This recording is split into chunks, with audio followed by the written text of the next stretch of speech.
producing dye from tiny cactus bugs, grinding nuts to make West Africa's most popular skincare product, and handcrafting bespoke suits for some of the world's wealthiest clients. We explore 12 fascinating jobs done by women around the world. Our first stop is in India, where one woman holds the secret to making the perfect mirror. The secret to making this sacred mirror is known by just a handful of people. Aranmula Kannadi is made entirely from metal, and the formula for the special reflective alloy has been passed down in this community in India for around 500 years. The process is incredibly labor-intensive and done entirely by hand. It's all to get a reflection that gives zero distortion, and the mirror is believed to bring good luck. Sudhamal Jay learned the trade secrets from her father when she was little, so when he died, she chose to defy cultural taboos and take on the business. പിന്നെ ഏത് സ്ത്രീകൾക്കും ഇത് എത്ര ബുദ്ധിമുട്ടുള്ള ജോലിയായാലും ചെയ്യാൻ സാധിക്കുമെന്നുള്ളതിൻ്റെ ഒരു തെളിവും കൂടിയാണ്. She's carried the business through a devastating flood and the pandemic. So what makes this mirror so unique? And how is this centuries-old craft still standing? Aranmula Kannadi gets its name from its birthplace, a district in Kerala known for its rich culture, and for its temple, where the mirror was born. Originally, only royals and priests could use the mirror for rituals. Today, it's more accessible, but the social and spiritual importance still remains, and so does the age-old process. സാധാരണ glass മിററും Aranmula കണ്ണാടിയും തമ്മിലുള്ള വ്യത്യാസം എന്ന് പറഞ്ഞാൽ നമ്മൾ ആറന്മുള കണ്ണാടി ആദ്യം മുതലേ നമ്മൾ ഹാൻഡ് മെയ്ഡ് കൈകൊണ്ട് തന്നെയാണ് അതിൻ്റെ എല്ലാ വർക്കുകളും ചെയ്യുന്നത്. ഒരു മെഷീനറിയും നമ്മൾ ഇവിടെ ഉപയോഗിക്കുന്നില്ല. Sudhamal works with her son Niranjan, often into the night. They're melting down the raw metals that they'll need for tomorrow's batch of mirrors. An old roof tile makes the perfect mold. Niranjan seals the end of it so that the molten metal won't leak out. The mirror's alloy is made of tin and copper. They're melted down separately and poured into different molds. The next day, the tin and copper rods will be broken up and melted down together in the perfect ratio to create the mirror's reflective surface. Sudhamal starts the day by making the clay. It'll be used to build the mold for the mirror. She crushes up leftover pottery into a fine powder.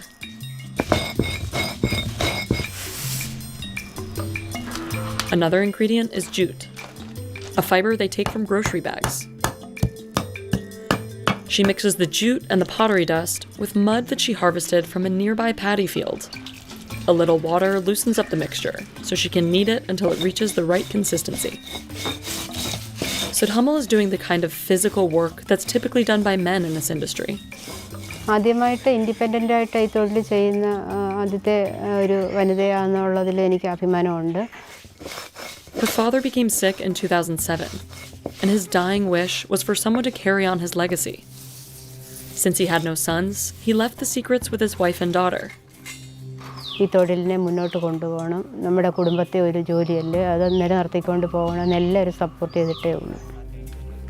Sudhamal's mother, Punamal, is in charge of packing the clay into circular molds. The discs dry outside anywhere from 1 to 4 days, depending on how sunny it is. Once they're dried and smoothed out, Sudhamal coats the discs with wet charcoal. The charcoal fills in the disc's tiny pores, so that the mirror will come out smoothed after it's sandwiched between the two discs. Niranjan puts tiny pieces of metal on one disc before placing the other one on top. This creates a space that the molten metal will later fill. He layers on more clay until the mold is completely sealed. Niranjan learned how to make mirrors from his grandfather when he was a kid. He came back to the craft after getting a business degree. എൻ്റെ അപ്പൂപ്പൻ്റെ മരണശേഷമാണ് ഇതിൽ കൂടുതലും ശ്രദ്ധിക്കാൻ തുടങ്ങിയത്.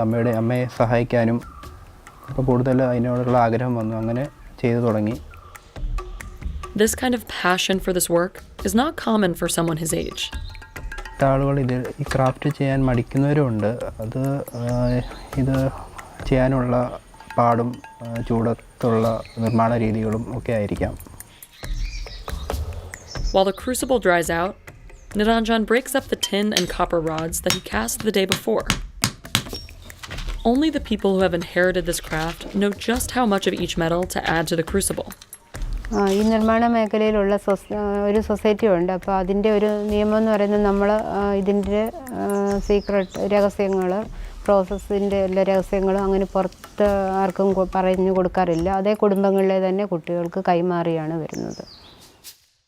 Legend has it that at least 300 years ago, the formula for reflective metal came to a village elder in a dream.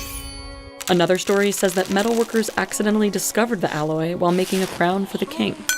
The knowledge has been passed down in mirror-making families ever since. But that legacy almost came to an end for Sudhamal's family, when floods wiped out nearly their entire stock in 2018. It was the worst flooding the state of Kerala had seen in a century. Sudhamal and her family were among 1 million people who were forced to flee. After the floods, they came home to corroded tools and broken mirrors, totaling up to $17,000 worth of damage. Aranmula കണ്ണാടിയുമായിട്ട് ബന്ധപ്പെട്ട എല്ലാ നിർമ്മാണ എക്യുപ്മെൻറ്റ്സും എല്ലാം ലോസായി. Not long after they got back to regular business, the pandemic hit. They didn't receive any orders for 8 months. അതുപോലെ എല്ലാ യൂണിറ്റിനും സാമ്പത്തിക ബുദ്ധിമുട്ടുകളുണ്ട് നന്നായിട്ട്. Sudhamal and Niranjan can't afford to hire anyone right now, so they have to put in double the work. Much of their 10-hour workday is spent tending to the fire. Niranjan feeds it with charcoal and coconut husks, while Sudhamal cranks the fan. ഏറ്റവും നമുക്ക് ആ ചൂട് ഏറ്റവും കൂടുതൽ ബുദ്ധിമുട്ടുള്ള ചൂട് തന്നെയാണ്. The crucibles sit in the 1200-degree fire for about an hour, with the metal pieces at the bottom. Then Niranjan checks to see if the metal is melted by listening carefully for a sound. He cools down the hot crucible with his bare hands and a little bit of wet clay. Then he slowly flips it. That makes the molten metal inside trickle down and fill the space between the discs. അങ്ങനെ ഒരു പീസായിട്ടല്ല, ഒരു എണ്ണമായിട്ടല്ല നമ്മൾ നിർമ്മിക്കാറുള്ളത്. ഒരു ബൾക്കായിട്ട് 10 piezo അല്ല 20 പീസൊക്കെ എടുത്തിട്ടാണ് ചെയ്യുന്നത്. To double check that it worked, he cracks open the top of each one. If there's a little metal left over, that means the mirror was successfully forged. But things don't always go according to plan. Sometimes the metal leaks out and doesn't form the mirror. But they always make sure to recycle leftover pieces back into the process. The next day, it's time for the reveal.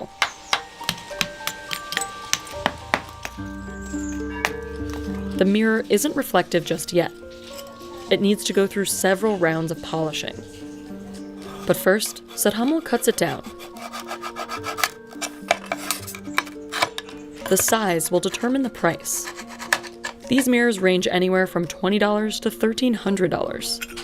Their most popular kind is a handheld mirror called Valkanadi. It's the same one that was used by royals. And today it's often gifted for housewarmings and weddings.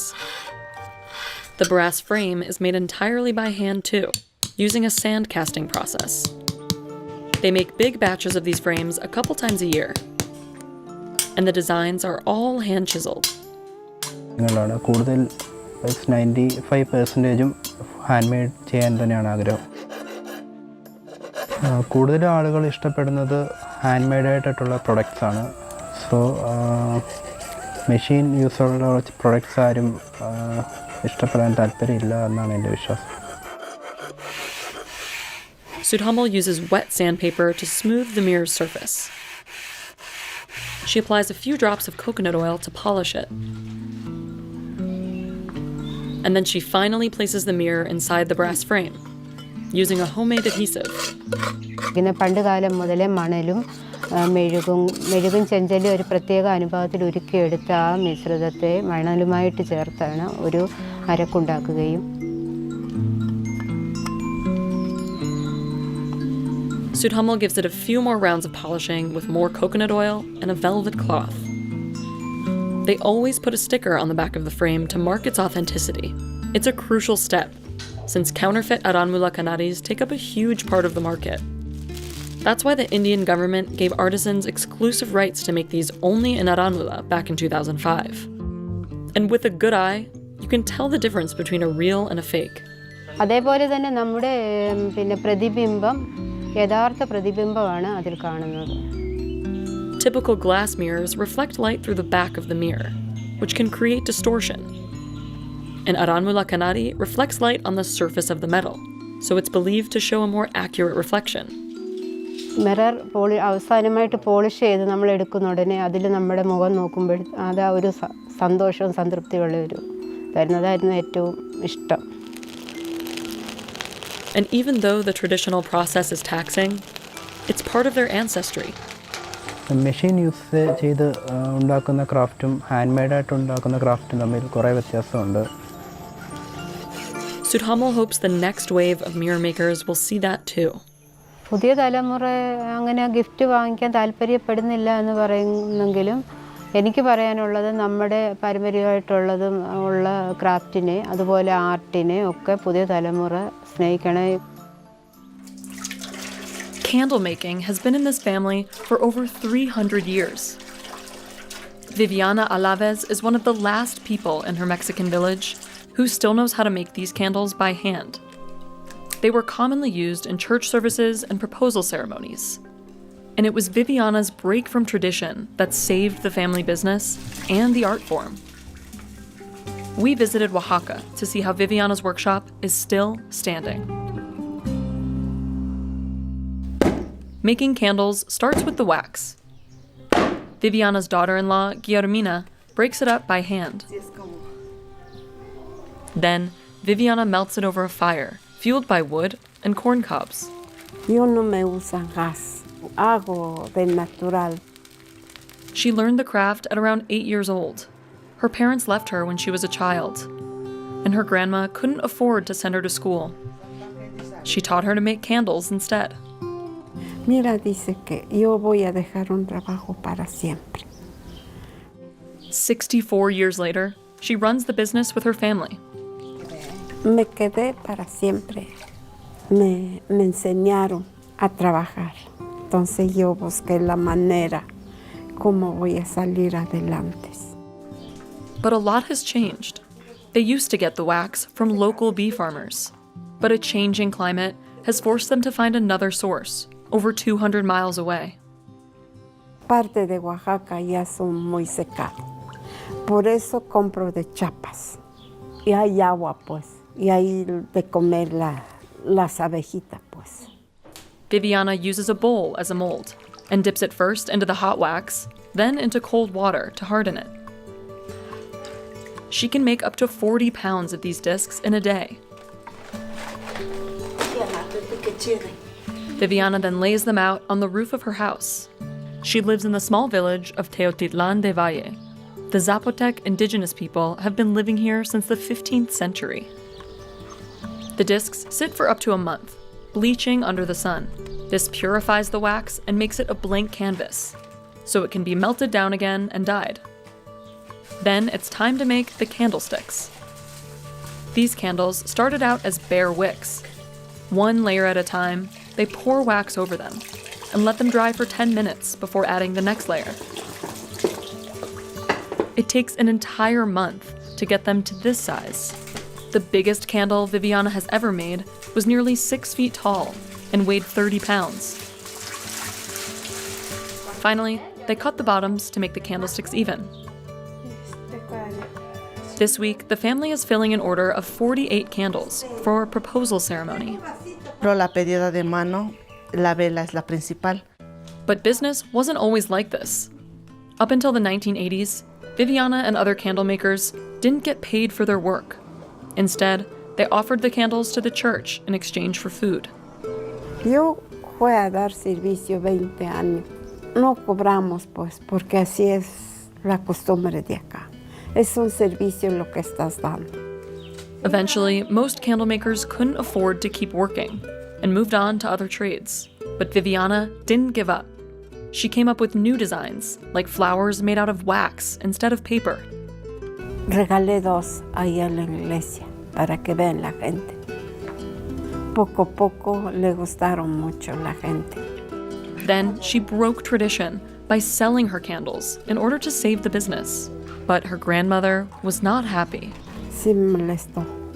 Lloró mucho cuando vieron mi trabajo. Pero yo le digo a mi abuela, ¿por qué lloran, abuela? ¿Para qué vamos a salir adelante? ¿Para qué le gusta a la gente? Her creations eventually became so popular throughout town that she's now a local celebrity. Por eso todo el pueblo tiene respeto conmigo. Porque saqué lo más bonito, pues. Viviana and her family make hundreds of wax figurines each week by cutting, shaping, and molding. Viviana has preserved some of the original candle elements. She still has the molds that have been passed down for 3 generations.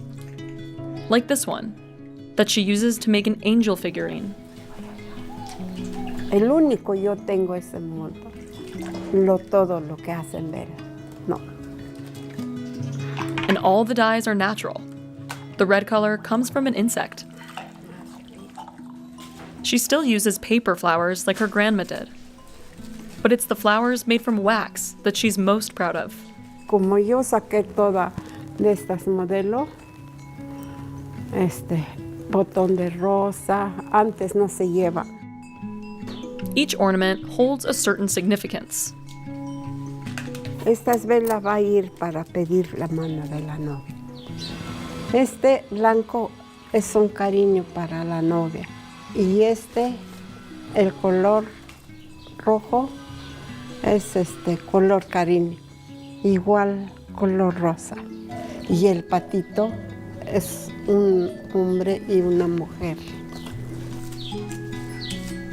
Viviana is the first candle maker to sell outside of her village. She now gets business from couples all over Oaxaca and from a jewelry store in New York City. In Mexico, each one of her candles sells for 300 pesos, or $15. And they're used for religious festivals too, like the Mayo Dormía, an annual celebration honoring the village's saint. Es una promesa. La vela es muy sagrada para todos. But business has been slow over the past year, as the pandemic has halted the usual gatherings. La enfermedad que entró, ya no había nada, pues. Ni misa, ni matrimonio, ni a casar, no. Apenas ahorita que está saliendo, pero le digo, no es mucho. Viviana is excited to get back to work. Yo cuando voy a acabar un tanto, me alegro, voy a ganar un dinerito y va a quedar mi trabajo bien. Viviana has taught the craft to young women in the village, so the tradition can live on after her. Ojalá que voy a quedar este tamaño, se puede, pero año por año me siento muy cansada. And she's counting on her daughter-in-law to pass it on to her children too. Va a aprender, porque va a acabar mi vida, pues. Yo me siento, va a acabar mi vida. Ahorita ya me siento. Si tiene amor, lo va a hacer. Porque es muy alegre, el trabajo es un alegre.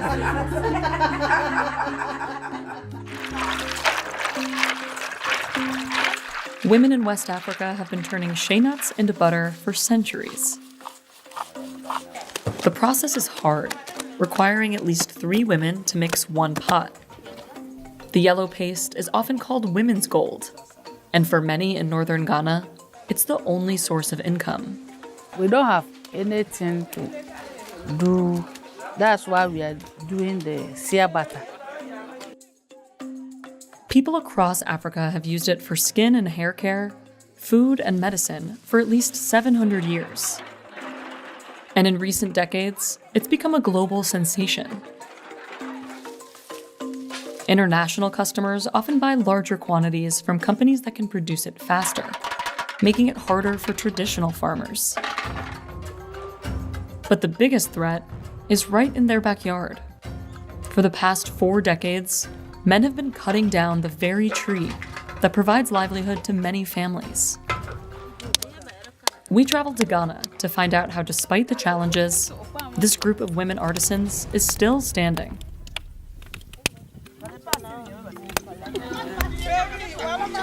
The day starts with a 2-hour trek to the forest for many women in the town of Yinduri. The journey can be dangerous. They have to travel in groups to avoid armed robbers lurking in the forest. And they risk getting bitten by snakes when walking through the grass. If you are only 1 or 2 women that goes into the bush to pick, it's likely that you won't come back. The shea tree grows along a dry savanna belt that stretches from East to West Africa. Only the ripe shea nuts that have fallen from the tree are ready. The return home can also be physically taxing. The women carry more than 25 kilograms of seeds on their heads. They first wash the seeds and let them dry for a week. Then it's time for cracking. The nuts are ready when the kernel starts to rattle against the shell. Only the good ones are made into butter. The bad nuts are used to make a special food called kanwu, and as a fertilizer on their farms. This attention to detail sets traditional shea butter apart from commercially made ones. With the machinery, you pour everything in the machine. So if there's bad one, you will not be able to identify it. Portia Asumda has led an organization called Titiaka Boresa for the last 3 years. The group provides cooking pots and training for shea farmers in the Talensi district. It also teaches them how to pick the best quality nuts for their product. They crack the nuts into smaller pieces with a brick. Then roast them over an open fire until they become fragrant. This helps release the oils that give shea butter its nutty taste and smell.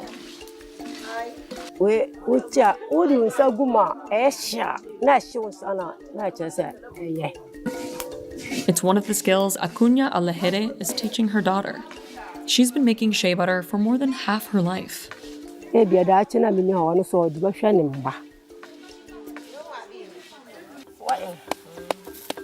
She grinds the shea nut pieces by hand.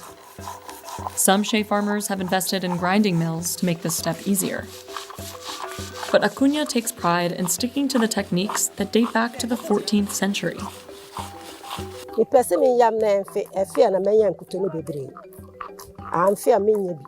The divots in these rocks provide the perfect working space.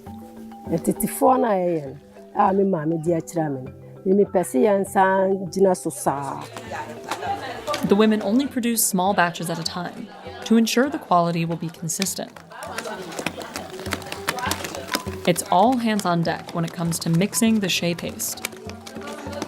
The work can be grueling and takes a lot of strength.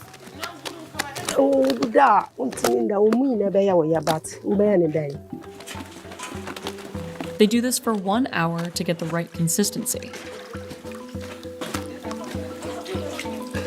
The water activates the butter. Slowly, it separates and floats to the top.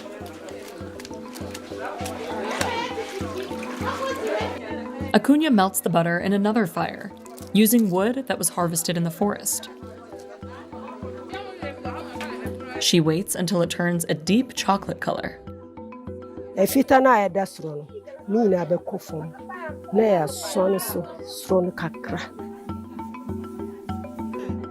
The shea oil will cool and be sold as unrefined butter. The first accounts of shea butter use date back to 14th century Burkina Faso. It's been used in West African households as a cooking fat and as a moisturizing salve for skin. Legend has it that even the Egyptian Queen Cleopatra appreciated the butter for its hydrating power. In recent decades, global demand for shea butter has increased dramatically. Its healing properties and high levels of vitamins have made it the ultimate ingredient for skincare products across the world. In the last 20 years alone, annual exports have increased 600%. But with new demand have come new challenges. Deforestation, competition from bigger companies, and a global pandemic have threatened the livelihoods of small-scale shea farmers. We used to get supplies from other countries like Canada, US, UK. But when COVID-19 came, we never had orders again.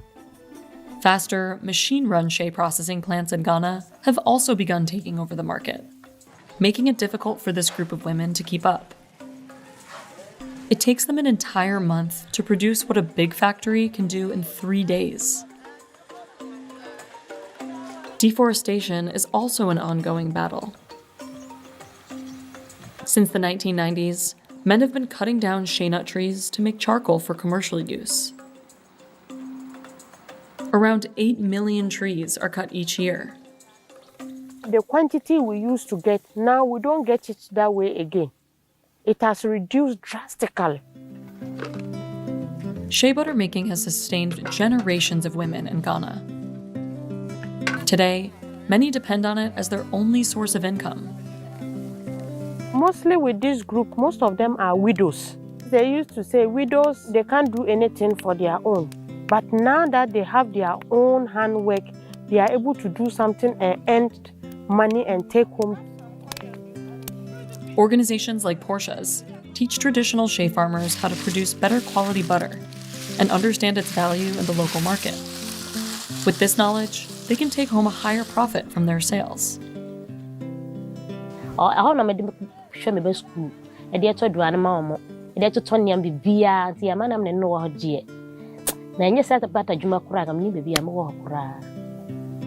organization is also working to combat deforestation. Over the last 2 years, it's planted 7,000 shea trees in hopes of repopulating the parklands.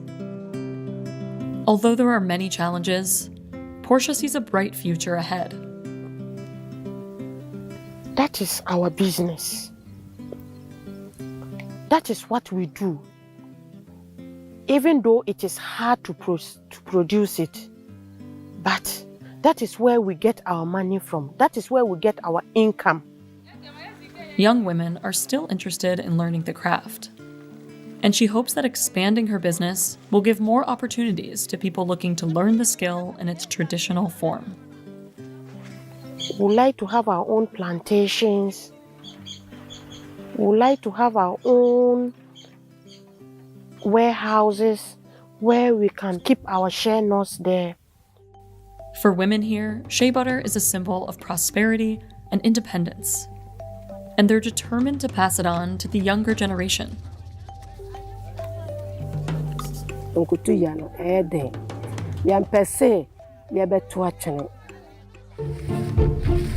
These white dots are bugs, and there's a good chance you've eaten them before. Raised on cactuses, they're called cochineals, and the acid in their guts makes a vibrant red dye. It ends up in tons of products, from strawberry yogurt to M&Ms to lipstick. Indigenous people across Latin America traded it for thousands of years. And in the 17th century, it was Mexico's second most valuable export, behind silver. It can be found on the walls of archaeological sites, in priceless paintings, and in the robes of kings. Synthetic dyes and pressure from animal rights activists have pushed some Mexican farms to abandon production altogether. And cultivation of cochineals has been disappearing. It's a shame because it's the most powerful, brilliant red dye in existence. This will be the last time Inés Carmona de Gante farms cochineals on her land. Hicimos todo lo que se pudo. Others, like Catalina Yolanda Lopez, say they'll do everything they can to keep their production going. Valorábamos, digamos, la grana cochinilla como un tesoro que nos dejaron nuestros antepasados y que teníamos que lograr que sobreviviera. But Catalina doesn't know how much longer her family can keep this ancient tradition alive.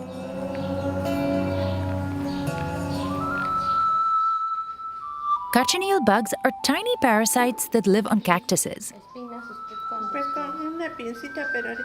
And the stuff that becomes the powerful red dye makes up almost a quarter of their weight. But it's not blood.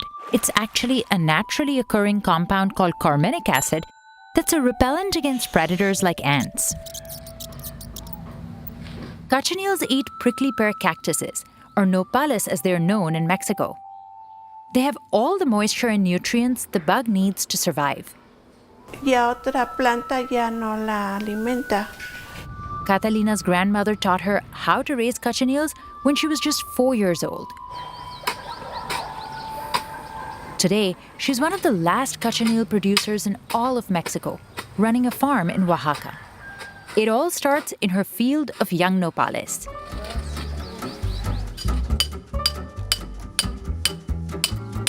These baby cactuses are cuttings of older ones. Un nopal podemos sacar fracciones y multiplicarlo. Cada penca de abajo desarrolla dos, como si fueran conejitos, aquí vemos. Farmers have to wear gloves to protect against the cactus's needles as they cut off the paddles. Espinitas de 3 milímetros que se entierran en la piel y que son muy dolorosas. En el cuerpo a veces se me llegan a encajar y como no los puedo buscar, pues se me quedan ahí, que ya parezco nopal.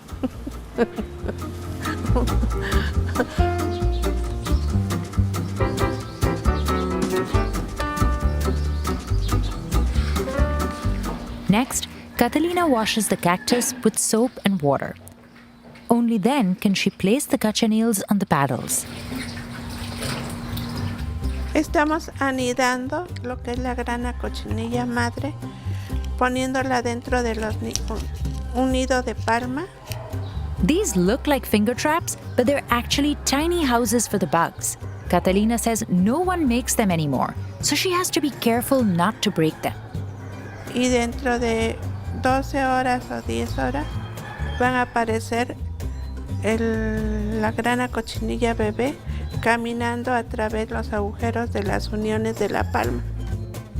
And once they've spread across the paddle, she hooks in a wire and hangs it up. Now the cochineals can get to munching. Esto lo denominamos nopaloteca. En lugar de libros acomodados así, tenemos nopales. Aquí está protegida del aire, de la lluvia, del frío, del calor. Y este rack lo inventé hace más de 50 años. Catalina constantly has to check for predators in the nopal library. Predators like this telero worm. Y se come la grana cuando está en estado larvario.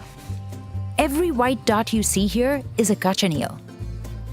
Tiene un polvo alrededor de ella como si fuera talco o harina. The white powder acts as a glue to help the insects stick to the paddle. And it protects them against the sun too. Cochineals stick their probe into the cactus skin and suck out the water and nutrients. Y en eso su cuerpecito empieza a trabajar como un laboratorio, transformando los azúcares en ácido carmínico. Only female cochineals produce carmine. The males are tiny, have wings, and fly away. But don't call these little guys beetles or cockroaches. Las cucarachas tienen caparazón, tienen 2 antenas y son muy feas. Y estas son preciosas. Once stayed over in Puebla, almost all of Carmona's nopal fields will be gone. She plans to replace it with corn and save just a few cactuses to raise cochineals as a hobby. She comes out to weed her fields and brush off any predators. Las arañas, los bichos. She looks for the perfect cactuses to bring back to her hungry bugs in the greenhouse. Puede ser pequeño, puede ser chueco, deforme, pero debe de ser grueso, que tenga alimento. Caretakers of the cochineals have to constantly move babies to new nopal paddles, and after 3 to 4 months, the female insects are ready for harvesting. Carmona uses a sieve to separate the bugs from their clothes, the powder and silk they make. Y se queda nada más la grana. As the dead cochineals dry out, their squishy pods solidify. Carmona sells them whole. Todo este hilo de acá hasta allá para sacar 3 kilos de grana húmeda y nos queda uno de grana así. Catalina and her daughter, Claudia Juarez Lopez, use a traditional metate to grind them into a brilliant red. Es preferible hacerlo a mano, ya que nosotros creemos que es mejor la molienda, es más despacio y el color se concentra más. Either way, it's very tedious work. It takes 70,000 bugs to make just 1 pound of dye. The powder has to be dunked in an alcohol solution and filtered to remove the insect parts. Catalina sells a kilo of her dried cochineal for about $150. No es mucho. Así, con todo este trabajo que lleva, tendría un precio de 10,000 pesos por kilo. Large food brands use carminic acid in everything, from Yoplait strawberry yogurt and Airheads to Nerds and M&M's in the UK. But customers will never taste it. No cambia el sabor. O sea, la grana solamente tiene puro color. It appears on the nutrition label as Carmine, Natural Red 4, Crimson Lake, or E120 in the European Union. Carmine is also frequently used in the cosmetic industry. And that use is anything but new. Cochineal dates back thousands of years in Mexico. It was used in lipsticks, textiles, royal headdresses, and wall art like those in the pyramids of Montalban. After Hernan Cortes conquered the Aztecs, he brought cochineal back to Europe. And it quickly replaced European dyes because cochineal fixed onto wool and silk better, lasted longer, and created a more vibrant red. About 15 times more powerful than anything that had been seen before. It came to represent power, showing up in the highest of fashion. The Catholic Church used it in its red cardinal robes, and the British Army used it in their red coats. And soon, artists like Van Gogh, Renoir, and Rembrandt were painting cochineals into their masterpieces. In the 1800s, women in the United States started using it to color food, from cakes and candies to jellies and pickled red cabbage. But then in 1856, synthetic dyes were invented, first with mauve, made from byproducts of coal, and then in 1878 with red number 2, made from petroleum. It was very difficult to compete because they had lower prices, larger volume, and similar qualities. And these synthetics just about wiped out cochineal production in Mexico. Then in 1976, the FDA banned red number 2 under suspicion it could cause cancer. And so began a renewed interest in natural dyes. But at that point, there were almost no cochineal growers left in the country. Catalina's family was one of just 3 still working with the insects. So she made it her life mission to preserve this bug and teach others about cochineal. She started selling the dye to local artisans and chefs and turned her farm into a museum to lead workshops for people interested in the bug. Por amor a los insectos. Creo que nuestro corazón está con los insectos, nuestra vida está con los insectos. But much of Catalina's work has been reversed in the last 2 decades. Brands like the liqueur Campari and Starbucks stopped using Carmine due to pressure from vegetarian customers. The pandemic was another blow. Orders stopped completely for Carmona. And that's when she decided to stop cochineal production. Se viene la pandemia y se acabó todo. Last year, she produced 400 kilos of the bug. This year, she expects just 50 kilos. En 2 meses desaparece el espacio. She switched this entire greenhouse to tomatoes. Pues sí necesito algo que me genere dinero. So can Mexican producers save their cochineal? The answer could lie with Peru. The government started investing in cochineal farming in the 1990s to help boost employment in rural parts of the country. And now Peru dominates more than 80% of the market. American-based liqueur brands have started using it again in place of synthetic dyes. It was even the inspiration for Pantone's Color of the Year. And there's growing demand across the globe. But Peru has some advantages. The country produces a wild kind of cochineal that grows outdoors without much farmer involvement, so it's cheaper. And while Mexican domesticated cochineal have more carminic acid, they also need to be grown indoors to protect from parasites. To be able to deliver large-scale orders from international buyers, farmers like Catalina would have to build more greenhouses and hire labor. But that's too expensive. Catalina had to turn down 2 letters of interest from English buyers because she simply couldn't produce the amount of dye they needed. Experts say investments from the Mexican government could help farmers. To provide basically seed money to Oaxaca peasant women. In the meantime, Catalina hopes to keep educating every visitor who stops by her farm. Creo que hay oportunidad para que esta cultura renazca. Just like she taught her daughter Claudia, who's won awards for her work with the bug. Sin el apoyo pues de los hijos, a lo mejor se hubiera ya perdido este trabajo que viene desarrollando mi mamá. But until investments or customers come, some cochineals will be lost. And Catalina will be here, caring for her bunny cactuses and tiny little bugs. Y mantener vivo esta especie, que creemos que es un legado cultural del México antiguo. This golden fiber is considered one of India's most important crops. It's called jute, and it's often used to make sacks for coffee, sugar, and grain. Women from the Rajbanshi ethnic group have been weaving it into floor and prayer mats for generations. Sanjita Sarkar learned the craft of dhokra weaving when she was 12. না যদি এই যে ধোকরা বিছনা যদি না রাখি নাকি না তো বলবে এরা কি করে কাজ করে না এরা রাজবংশী নয় এরকম করে অনেকে বলে হ্যাঁ এটা রাজবংশীর পরিচয়. But cheaper alternatives have flooded the market in recent decades, forcing many weaving families out of business. We visited the village of Mohishbatan to see how, despite the challenges, this ancient craft is still standing.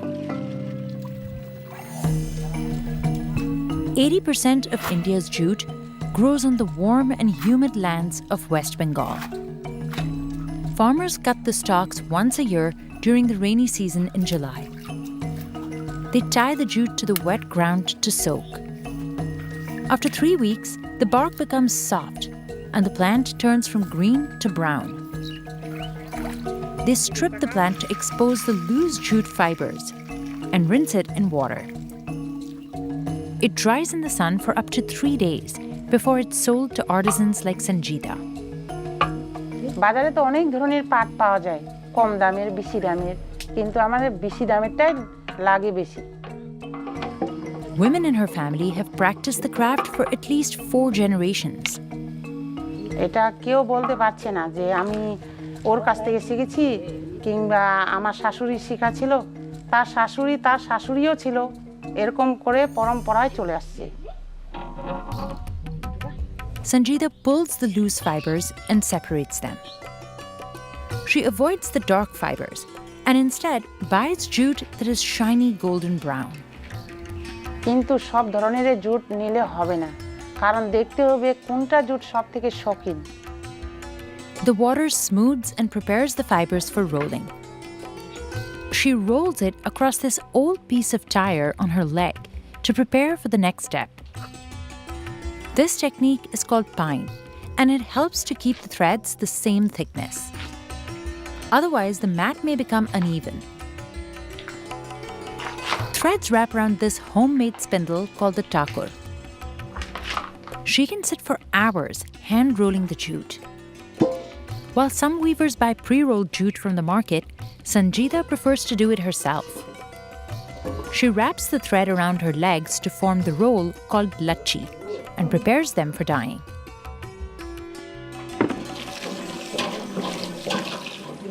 Sanjita works with her sisters-in-law to prepare the threads. মানে একসাথে যদি 3-4 জন রং করি ওটাই সুবিধা হয় বেশি। Weaving has been a task reserved for women in the Rajbanshi tribe. The community comprises 3 million people across India, and they make a living mainly from farming. But for centuries, Rajbanshi women were not allowed to work outside the home.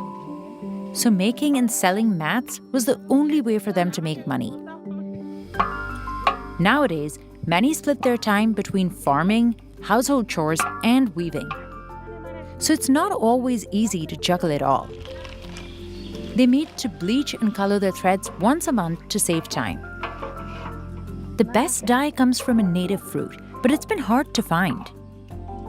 পাওয়া যায় না, গাছ কেটে দেয়, গাছ কেটে দিলে তো আর পাওয়া যাবে না। So they buy the colors from a market in Kolkata. They hang the jute threads to dry for one day. People in India have used jute to weave mats since 3000 BC. Demand for the crops took off in the mid-19th century when companies worldwide began using jute sacks to package products like coffee, sugar, and grain. This provided jobs for millions of people in rural areas of West Bengal. But when power looms entered the market in the late 19th century, the need for skilled hand weavers decreased. Today, less than 20% of India's textiles are hand-woven. And from 1995 to 2010, the handloom industry lost 2.2 million artisans. আমাদের machine কোনো নাই, এটাই আমাদের machine. Dhokra mats are an essential part of the Rajbanshi daily life. People use them for sitting, praying, and sleeping. আগে তো এরকম বিছানা ছিল না, কেউ আবার শুয়ে থাকাও ব্যবহার করে। Products made from cheaper materials are now bringing in competition. প্লাস্টিকের ম্যাট যে চলে আসছে, মানে কেন খারাপ লাগে, এত খাটনি করলাম, রং করলাম বা সুন্দর করে বানালাম জিনিসটা, আর যদি দাম দিয়ে ঠিকঠাক না বিক্রি করতে পারি তো খুব খারাপ লাগে। Sanjita uses a traditional loom made of bamboo and wood she inherited from her mother-in-law who built it 60 years ago.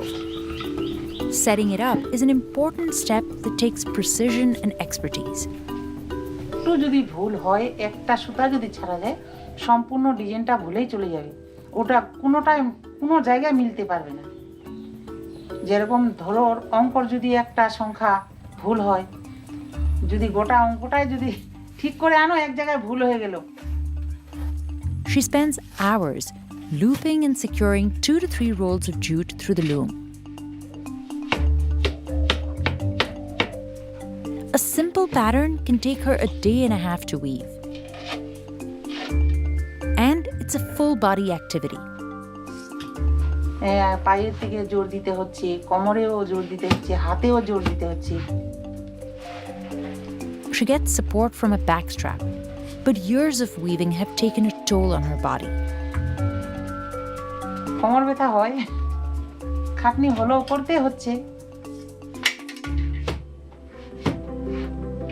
Sanjita sells her mats for 400 rupees, around $5. But plastic mats can cost less than half of what her jute ones cost. She makes about 60,000 rupees selling her mats at craft fairs across India. That's $730 a year. But traveling to them is expensive, and she can't afford to do it on her own. So non-profit groups help her sell her products. এরকম করে বাংলা নাটকে যে প্রচার করেছে, তা phone করে করে আসে, কিংবা ফোন করে অর্ডার দেয় যে এটা জিনিস আমাদের পছন্দ, আমাকে বানিয়ে দিতে পারবে? বলে হ্যাঁ পারবো।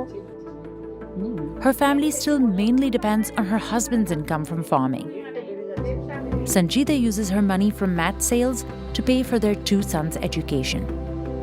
She goes to workshops 3 to 4 times a year to learn ways to improve her mats and make other products like bags and jackets.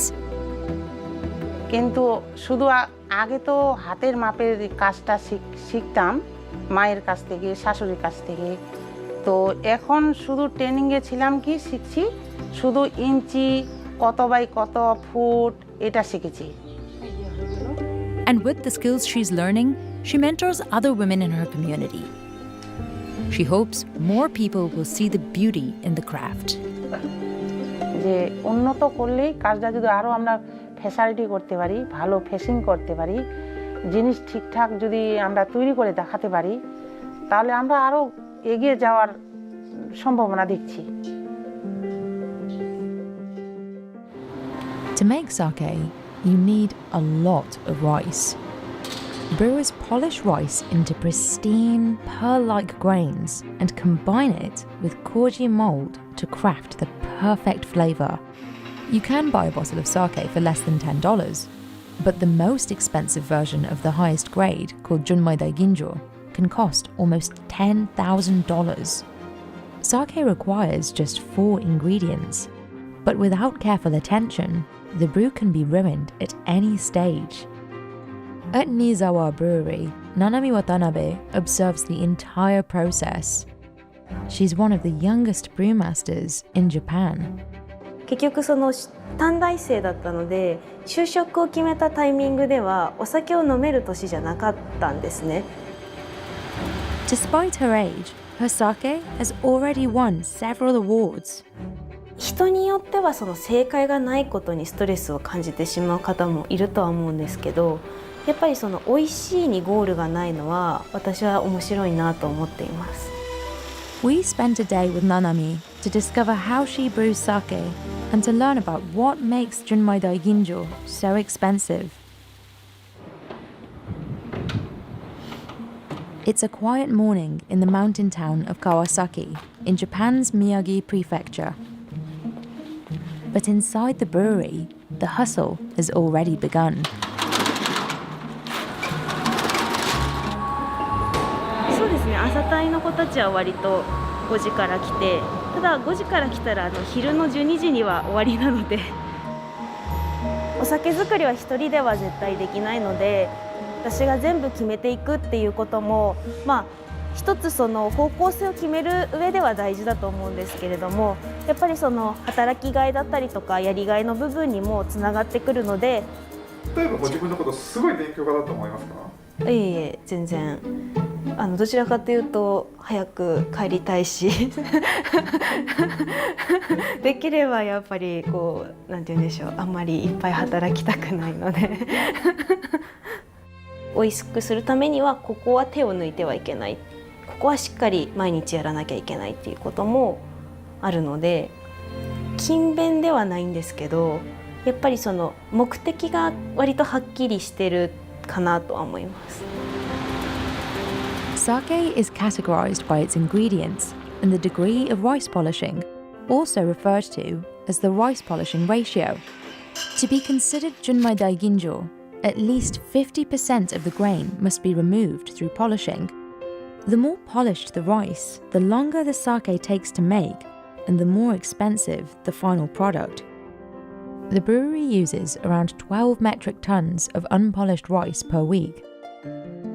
To polish rice, brewers run it through mills that remove the sides of the grain, which contain proteins and fats. 皮の中で石がコロコロ磨いてくるくる回っていくようにですから外側が入った時の味わいと中側だけの味わいっていうのが全く違うんです。なので目的の味とするために磨いた方がいいのか磨かない方がいいのか。 Compared to the umami flavor of sake made from less polished rice, more polishing generally means a cleaner taste and a more expensive price point. But before it can be fermented, it has to be washed and steamed. お米にどのくらい水分を吸わせるかによってお米のその蒸し上がりの硬さが決まってくるんですね。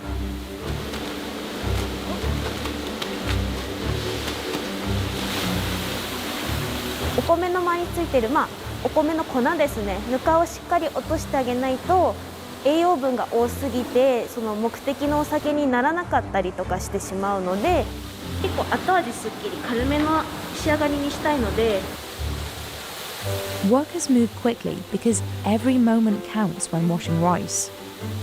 その時間だったりお米の状態を見ながら水分量を決めていくのは結構大切な工程になります。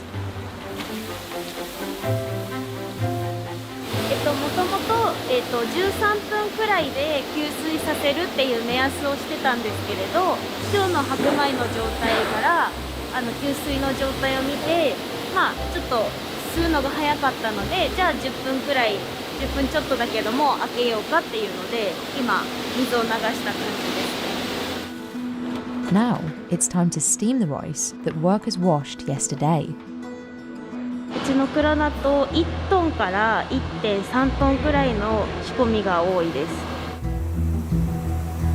す。 Steaming takes around 40 to 45 minutes, and just like washing, it requires close attention. 釜ごとにやっぱりこう水分入る水分だったり、その張り込む順番の下の方だけ水分よく吸う釜だったりとか、その機材の癖みたいなのがやっぱりどうしてもあると思うので、もう少し経つと真ん中からこうバーッと蒸気が抜けて布が膨らんでる状態になるのが見れると思います。お酒造りは全てがその判断の連続で、だからこその杜氏の腕なんです。 For Iwao, promoting Nanami to brewmaster at a young age wasn't much of a risk. 彼女を22歳の時に杜氏にしようと思ったのかというのは、一番はやっぱり利き酒能力。彼女と僕の利き酒のレベルが一緒だった。これはちょっとショックでした。で、あとは認めなくてはいけないことでした。 Nanami has been working at this brewery for 7 years. そういう文化があるっていうことも知らないままこう入社を決めてしまったところはあったんですけど、本当に皆さんよく知ってくださって、なんかちょっと言い方合ってるかわからないんですけど、失敗しやすい環境かなとは思います。 It takes roughly 2 kilos of rice to make a 1.8 litre bottle of sake. Many different types of rice can be used, which affect the taste and the price. Nizawa Brewery sources most of its rice locally. 大きく影響します。ただ飲んでこの米だということはわからないんですよね。ちょっと余談なんですけど、よくお酒を飲んでこれはこの米を使ってるなんていうシーンがあるんですが、飲んではわからないです。 While ordinary Junmai Daiginjo sake uses rice polished to at least 50%, Nizawa's most expensive sake is polished to less than 1%. でもちろん磨いたお米の 99% も、家畜の餌、あと米油の原料、あとおせんべいの原料 100% 使うんですね。なので産廃物が出ないというのがこの日本酒の製造の伝統産業のいいところであります。 Polishing rice to 50% takes around 3 days, but to get to 1%, it takes over 200 days. The process requires more rice and slower, more careful polishing. Nizawa makes around 1,000 bottles of this type of sake each year, and Iwao says they always sell out. まあ普通お料理でもお酒でもプロなので、だいたい味の想像ってつくんですが、その想像を軽く超えていきます。 But polishing is just the beginning. Once the rice is steamed, it's time to add the most important ingredient: Koji mold spores. Koji is a type of mold that grows on steamed rice. As the spores grow, they convert the starches in the rice into sugars. But workers have to move quickly to maintain the correct temperature and humidity.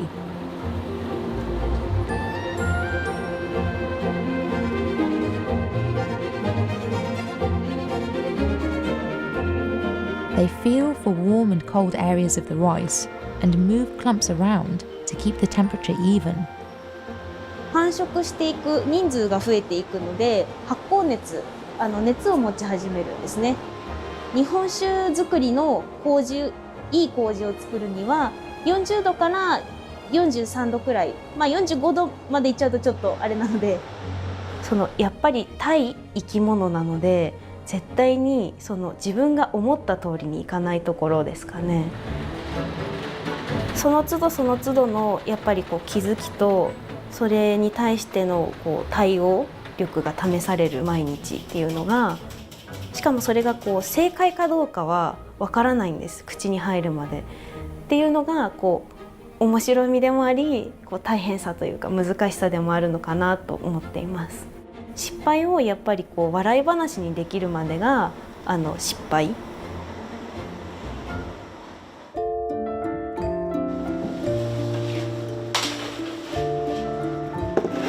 Once the koji is ready, Nanami combines everything in large fermentation tanks. お酒を作る際の原材料は、お米と、お水と、あと菌2種類ですね。麹菌と酵母菌です。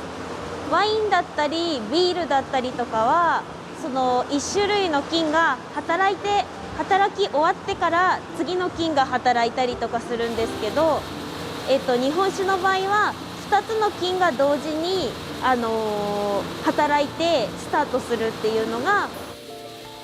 Koji turns starches into sugars, and the yeast converts those sugars into alcohol. This process is called multiple parallel fermentation. It's what makes sake unique. It's also what makes brewing it so challenging. Nanami monitors this liquid, called mash, every day for a month. There's a lot of anticipation waiting to taste the sake. She takes samples and uses sensors to track the fermentation. どういうアプローチをするといいのかっていうのを経過を見ながら考えて、例えば濃すぎる数字が出てしまっているもろみに関しては水を少し足してあげた方が酵母が生きやすくなるというか、やっぱり微生物も今になってもやっぱ予想外の動きをしたり、逆に助けてもらったりとか、そういうことは結構あります。After it ferments, the mash is pressed and bottled as sake. But no matter the price of the bottle, Nanami ensures every sip is delicious. 私が自分で作ったというか、自分の製品をやっぱりどこで飲んでも美味しくあってほしいなっていう気持ちはあって、良いものを作りたいというよりは飲んだ時にやっぱ美味しくあってほしいっていう気持ちが強いので。For Nanami, training her palate is just as important as honing her brewing skills. After work, she often tastes sake from other breweries. 会社で嗅ぐ匂いだったり、会社で利き酒するのはもうなんていうか仕事の側面が結構やっぱり大きいので、割と緊張感を持ってというか、ご飲食店さんだったりとか自宅で飲むのとはやっぱ違いますね。Nanami ordered 9 kinds of sake, but she doesn't know which is which. ちょっと一番最初なので、まず全体的な香りを見ながら、似てるものだったりとか、そういうのを仕分けをしながら、今口慣らしをしたような感じです。結構人によりけりで、飲んじゃこは全部飲むし、お料理を食べながらまた飲んでいったり、あとはお酒の温度が上がってくると感じ方が変わってくるので、それも加味しながらなんでしょう、普通に飲んだり食べたりしながら評価をしていって、ちょっと甘さが強かったりとか、ちょっと麹の香りが強かったりとか、そういうものが何個か。Despite sake's legacy in Japan, Nanami says it isn't always a drink of choice for people her age. すごい好きで飲む子か、逆にもう全然飲まない子か、みんなに飲んでほしいというよりは、割となんでしょう、美味しく飲んでほしいって気持ちが強いかもしれないです。苦手な人に無理に飲んでほしいとも思わないですし、美味しいなって思ってもらえる人にやっぱ飲んでほしい。でもそういう人たちってやっぱりファンって厳しいじゃないですか。厳しい目線で見て、いやでもやっぱり美味しいよって言ってもらえるのがやっぱり一番の褒め言葉なのかなと思います。Tasting sake in a restaurant while eating allows Nanami to experience it the same way a customer would. やっぱりお腹いっぱいになってくると、こうさっきはこう渋いというか、ちょっと糖分少なめだなって感じてた子たちが割とその軽やかというか、口の中の油だったり甘さを流してくれるので、評価がこうちょっとずつ上がってきたりとか。Now it's time to check how many she got right. ありがとうございます。なるほど。だいたい当たったんですけど、1個逆にしました。やっぱりその口当たりの滑らかさというか、スムースさみたいなのはやっぱりこう自分の蔵はあるなっていうのをすごく感じました。勉強に対しての新沢のその投資能力というかが結構高いので、自己研鑽に対してのそのチャレンジに対してすごくそのしやすい環境、しやすい職場だったかなとは思います。Niizawa Brewery has been around for 150 years. Iwao Niizawa is the fifth generation to run it. 100年、200年、300年続く蔵がたくさんあるので、もちろんいい時ばかりじゃありません。At the age of 25, Iwao became a brewmaster. He dedicated himself to improving the quality of the sake and the brewery's sales. But in 2011, disaster struck. A magnitude 9 earthquake and the resulting tsunami devastated the northeastern coast of Japan. 結局は蔵は全壊をしまして、自分が住んでいる家も全て全壊になりました。酒蔵に勤めている蔵人の家族も流されたり、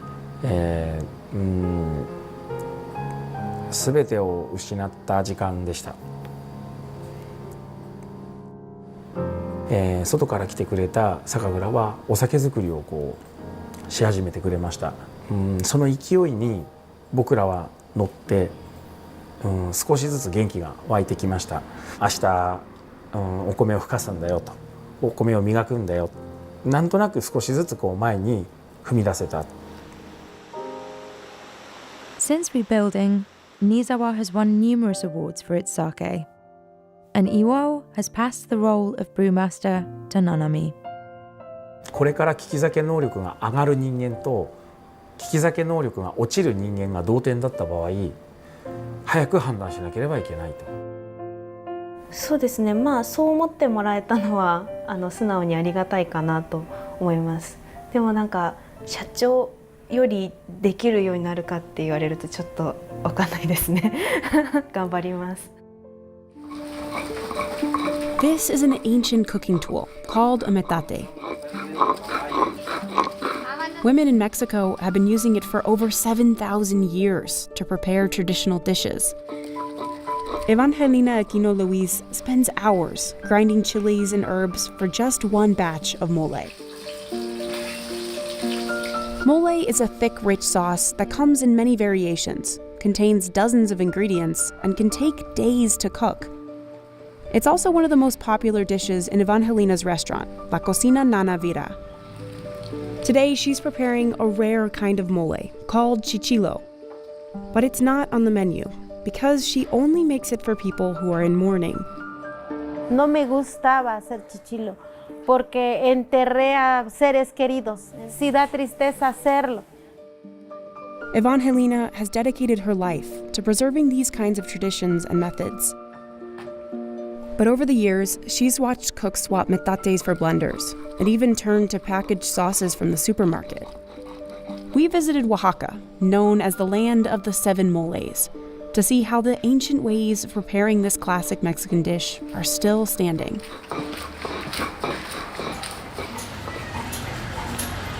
Evangelina buys all ingredients fresh at a local market. Berito, buenos días. ¿Tienes chile ancho negro? Ancho chilies are a kind of dried poblano pepper that have a smoky flavor. Quiero medio de chile ancho, quiero un cuarto de orégano, una bolsita de orégano. Sale, gracias. Hasta luego. Back at her restaurant, Evangelina preps the onions, garlic, and sesame for roasting. She's part of the Zapotec indigenous group that's lived in the Oaxaca Valley for thousands of years. When someone dies, family usually prepare chichilo together. Evangelina made this batch especially for us, to be able to show the whole process. She puts the meat to boil in a handmade pot, because the beef will take the longest to cook. In the state of Oaxaca, there are 7 types of mole, and every family has their own variation on the recipes. Decía mi abuela que las semillas esponjaban el estómago. Por eso es que ella nunca las usaba. Evangelina chars the ingredients on a clay comal, a smooth griddle to bring out the smoky flavors. The ancho chilies go first on high heat. La importancia de no quemar los ingredientes, sino de irlos asando. Eso es lo que nos va a dar que nuestro chichilo salga cremoso y que no raspe. When they get the perfect roast, she soaks them for about 30 minutes to rehydrate and soften them. Evangelina wastes no time. She roasts everything quickly, since this mole has to be made faster than other kinds to make it in time for a wake. The metate has been in Evangelina's family for 46 years. These grinding stones are carved whole out of a quarry, and they can weigh more than 50 kilos. Pero pues moverlo es más práctica, ¿no? Hay que buscarle la forma para hacer caminar un metate. Some commercial chefs have switched to blenders to make the process faster. But Evangelina says that hand crushing the ingredients makes the paste smoother and helps bring out intense flavors from the spices. Nuestro compromiso como cocineras tradicionales es rescatar todos estos elementos que hacen de la cocina tradicional esa importancia que tiene, ¿no? This is the most physically taxing step. And it can take 2 hours just to grind the ingredients. Pues, ¿qué siento? Satisfacción, cansancio, pero un cansancio rico. Así es, ¿no? Los brazos sí se cansan, sí, le digo, es práctica, es mucha práctica, pero sí. ¿Y los rodillas? Las rodillas también. Indigenous groups in Mesoamerica have used the metate to make mole since the pre-Hispanic time. It's believed to have originated either here in Oaxaca or just to the north, in what's now known as the state of Puebla. The Spanish arrived in the 15th century, and people started mixing indigenous ingredients like the native chilies with other foods the Spanish brought. So today's mole is a fusion of pre-Hispanic and European cuisines. But the authentic way of making it has dwindled in popularity. Pre-made mole paste came on the market in the 1940s. Blenders became popular in the decades that followed, and they eventually replaced the metate altogether. El metate que acabo de utilizar es el metate que le dio su madrina a mi mamá cuando se casó. Entonces era como un regalar ahora una licuadora, ¿no? But Evangelina says traditional mole still beats out the kind made in a blender. Se pierde precisamente conforme va avanzando la modernidad. Se pierde conforme va avanzando el consumismo, porque ahora ya el mole ya no se prepara nada más para la familia. Lard is one of the final ingredients she adds. She melts it into a pot and adds the ground paste to fry. Then beef broth and corn dough to make the mole thicker. She stirs until the sauce is the perfect consistency. Fiesta moles that are served at celebrations, like one called Coloradito, have brighter and sweeter, and some even say happier tastes. But this is a funeral mole, so it has a more subdued and muted taste. Evangelina's grandmother taught her how to cook mole when she was just 7 years old. At 20, she learned how to make chichilo mole from the women in her community. Cuando llegamos al duelo, a dar un pésame a un hogar donde fallece alguien, entre todas nos congregamos para desvenar los chiles, para asar los chiles. Es un platillo es un mole de hermandad, de solidaridad, de compañerismo. At first, making chichilo mole was a heavy task for Evangelina because it reminded her of loss. But when she realized she had a chance to preserve and share her culinary knowledge, it took on a new meaning. Ya no es ahora por como decimos, por amor a la familia, sino ahora es por amor a la comunidad. Siento que es importante mencionar que la cocina tradicional es el alma de nuestro país y la cocina tradicional es el alma de Oaxaca. In 2017, she registered the brand Nana Vida, named after her grandmother. She exports her mole as well as chocolate to the US and sells them online. And Evangelina's work is getting noticed. This year, her chichilo mole won the award for the best ceremonial dish and another for best decoration at a traditional food festival in Oaxaca. Her restaurant is open for tourist groups and locals who want to eat the traditional food. A metate sí le da otro sabor, sí le da otra textura. Lo que han hecho ellas, por ejemplo Eva, la cocinera tradicional, pues es importante porque lo va a pasar a sus hijos. ¿Vamos a poner solo un poco? She hopes her children will fall in love with cooking the same way she has. And if they do, they have her recipe. And of course, her metate. No lo sé todo, pero lo poco que sé y lo que estoy aprendiendo, pues la intención es difundir. Entonces, eso es lo que queremos hacer. La cocina tradicional, yo creo que es esto, es arte, es amor. Desde ahí es la cocina tradicional.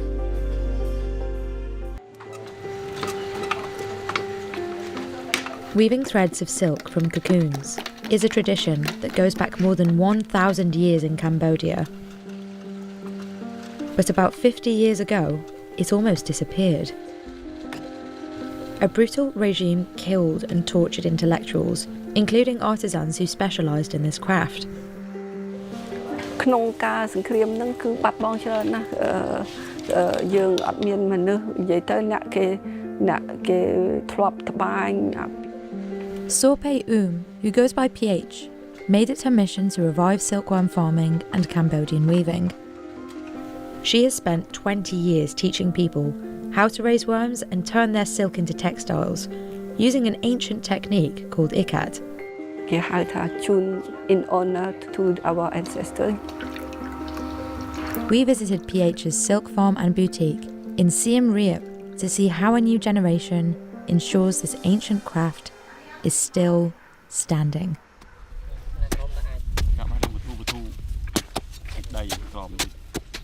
Making silk starts from the ground up. Farmers plant fields of mulberry trees for golden silkworms to feast on. This was once a popular tree across Cambodia, but most were torn out by the Khmer Rouge in the 1970s to make way for rice plantations. The country's famous golden silkworms lost their habitat and they nearly died out. ហើយយើងពេលយើងធ្វើមកគឺយើងគេហៅថា daily life នោះគឺយើងខំទៅធ្វើប្រឹងធ្វើឲ្យយល់ក្នុងគេហៅសកម្មភាពរបស់សូត្រតកៅនាងនឹង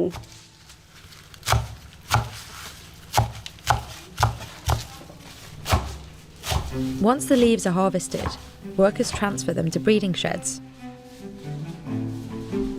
Silkworms feast on shredded leaves for 12 days before they can eat a whole one.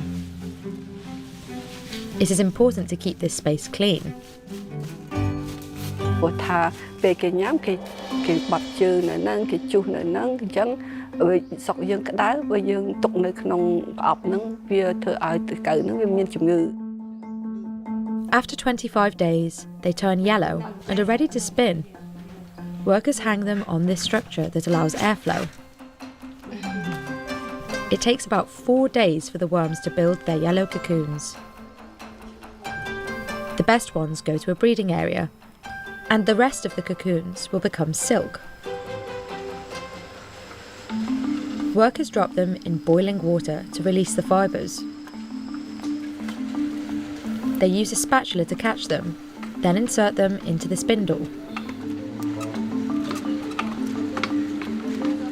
They reel out the silk slowly in one continuous motion so it doesn't break. The outer part of the thread is rough, like horsehair, and they use it for cheaper scarves. Artisans scrape it off to reach the inner layer and make sure the threads are even. This is the best part of the silk and what they need for their ikat textiles. They wash, stretch and soften the yarn by hand and hang it to dry. Designing and weaving just one 2-metre piece of fabric can take 3 years. របស់នេះមិនងាយនឹងមានអ្នកណាធ្វើបានទេតែអ្នកដែលហៅថាគុំស្មុកស្មាញក្នុងចិត្តណាបានអាចធ្វើទៅបាន Din AM, who goes by Crumb, was an orphan when she started working here 18 years ago. Today, she has mastered every step. ព្រោះរបស់នេះគឺជារបស់ពិសេសរបស់ស្ដេចព្រោះมันអាចមានមិនងាយនឹងមានអ្នកណានឹងធ្វើបានទេនៅ She says the hardest part is the tie-dyeing technique. តសូនអត់ចេះអីទាំងអស់ពេលដែលយើងរៀនចេះតែយល់នៅជាមួយវារឹបតែខែរឹបតែឆ្នាំមកទៅចេះតែយល់ Artisans are essentially creating the images, using knots. The different coloured plastics represent each colour in the final design. They spend up to a year just tying the threads. In the past, people in Cambodia used banana trunks to do this. ជាចង់គិតហ្នឹងគឺព្រោះថាម៉េចព្រោះទំនៀមទម្លាប់ខ្មែរយើងធ្លាប់ពីដើមយើងអត់មានគេហៅ block printing ទេគឺមនុស្សត្រូវ design នៅក្នុងពេលយើងត្បាញមុនទៅជាត្បាញមុនហ្នឹង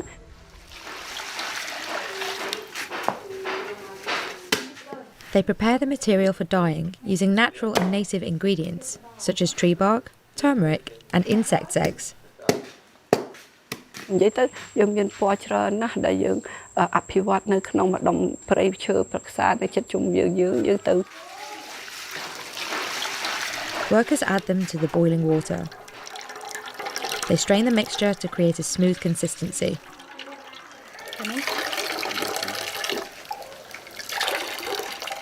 Then dip the knotted silk in the steaming batch. The plastic knots protect sections of the pattern from the dye.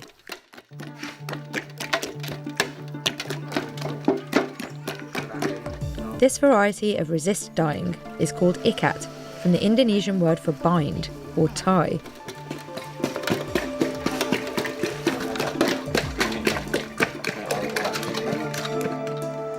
When the dyed part is dry, workers cover it with new knots and cut the plastic wrapping from the next section. ដល់កាត់សរសៃសូត្រហ្នឹងអារបស់ដែលយើងខំចងមួយឆ្នាំហ្នឹងវាខូចអស់វាអត់មានព្រោះវាមានតែខ្សែមួយតគ្នារហូតក្នុងពី300ខ្នាហ្នឹង They'll repeat this process hundreds of times with different colours and threads. They move the threads to the spinning jenny and prepare them for the loom. Silk weaving in Cambodia dates back to the 7th century. It was on the maritime Silk Road between China and India. And diplomats across Asia would wear the textiles, marvelling at their quality. The craft survived hundreds of years, but it was almost completely lost when the communist Khmer Rouge regime seized control in the mid-1970s. In its drive for a peasant utopia, the regime targeted the elite and educated, which included silk artisans. Nearly a quarter of the population was killed in what became known as the Cambodian Genocide.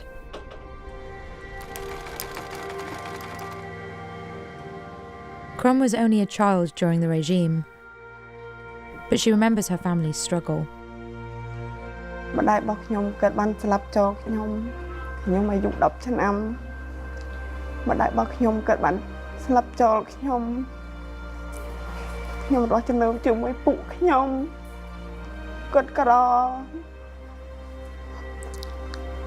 អត់មានអីហូបពេលដែលខ្ញុំបានមកទីនេះទើបខ្ញុំបានអីហូប She says working here has changed her life.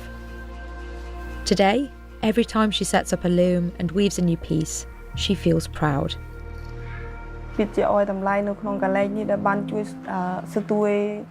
PH says the loom she's using is similar to the ones used in the 12th century. Setting it up takes 1 month.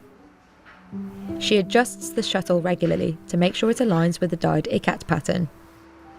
She adds the threads to small spindles and moves the shuttle from one side of the loom to the other to create the design.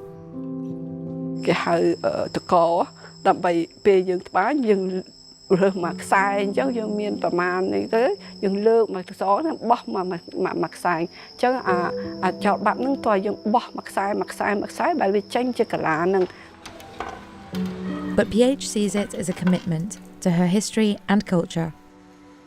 2 decades ago, she poured everything she had into starting her company, Golden Silk PH. ជីវិតខ្ញុំជាកូនខ្មែរខ្ញុំសប្បាយចិត្តជាកើតមកជាកូនខ្មែរដើម្បីជួយស្អីដែលខ្ញុំអាចជួយបានហើយនឹងជួយស្រុកខ្ញុំជួយកូនខ្មែរគឺ There are around 5 other silk farms across Cambodia that follow these traditional techniques. PH sells these silk products in her boutique to museums and art collectors. Because it takes years to make each piece, they often sell for tens of thousands of dollars. ដើម្បីតែពេលមនុស្សគេពាក់មើលទៅវាវាគេហៅថាវាពណ៌នោះវាចេញមកជ្រៅផ្លិតព្រោះចេញមកពណ៌ទាំងអស់វាចេញមកចូលគ្នាទាំងអស់រួមទៅក្នុងពេលភ្លើងច្បាញ់នៅលើគេអញ្ចឹងគេពាក់ដូចគេពាក់ព្រៀបថាគេពាក់ពេជ្រមួយនៅក្នុងខ្លួនគេចា៎ Today, she employs 42 people who make clothing, shawls, and tapestries. She says it's her way of strengthening the dignity and pride of Cambodian people.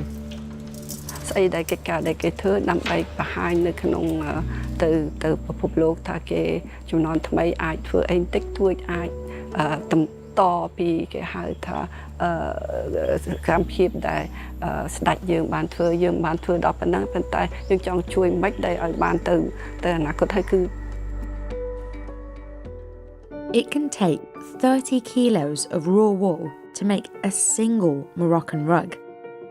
Women tie each knot by hand, 1 row at a time. Instead of using guides, they work from their imagination. ملي كنديروا الزربيه كنعبروا على المشاعر ديالنا وعلى الحياه ديالنا كل زربيه عندها قصه ديالها. When sold online, authentic rugs can cost over $2,000, but the women who make them often receive the least profit. The most Fadma has sold a rug for? $600. Most of the profits are taken by middlemen who buy the rugs from artisans and sell them for several times more in big markets. Authentic rugs also compete with knockoffs made outside of Morocco. لما فراسيس واش كاين شي زربيه تتقلد الزربيه ديال المغرب على برا حتى قلتيها ليا وملي سمعت هاد الخبر حسيت بشي نقصان. Today, dozens of cooperatives are working together to fight for a fair wage. We went to Morocco to find out why these artisans struggle to earn a profit while the rugs are so expensive. Deep in the Atlas Mountains, there are thousands of artisans weaving rugs like this. They've been woven throughout Morocco for centuries by Amazigh tribes. وهذا الشكل هذا راه صعيب بزاف وغاليين بزاف. Fadma has been making rugs her whole life. She says weaving is much more than just a job. ملي كنت انا صغيره كنجلس حدا امي تنشوف كيفاش تدير كيفاش تنج وكيفاش تدير الزربيه. Her day starts with making bread. Besides weaving, the women here are responsible for childcare and household chores. Artisans use wool from local sheep, but there's a lot of work to do before this wool is ready to weave. Raw wool starts out like this. Artisans carry the wool to a nearby river to wash it, removing any dirt or debris. Once the wool dries, artisans spin it into yarn. These large combs untangle the fibres in a process called carding. Artisans spin the wool 2 times, combining threads for a sturdier result. It's patient work, but Fatma says working together makes it more enjoyable. كنتعاونوا بعضياتنا حيت كل وحده فينا لاش تعرف ما يمكن لك حيت صعيب ما يمكن لكش دير بوحدك العمليه الا تجمعنا تتولي واحد الفرحه عاوتاني وما كنحسوش بالتعب وبالخدمه كنخدموا بعضياتنا ونشطوا وناكلوا كنخدموا مزيان وكتجينا لقينا ديك الساعه راه ماشي بحال الا كنتي بوحدك. These women are part of the Kaspa Daznacht cooperative, one of around 50 in the region. Their aim is to help each other weave and to sell rugs directly, cutting out the middlemen. صعيب دير التعاون يا ويني كتبغي شويه الصبر من بعد داك الشيء ديال الجرا وهذا تتولي نتيجه تفرح الا تجمعتي مع صحاباتك وهذا تيولي شويه الفرح. Having several artisans is especially useful when weaving a large rug. They measure out the length and hammer 2 stakes into the ground. Artisans walk the yarn back and forth dozens of times to start the rug.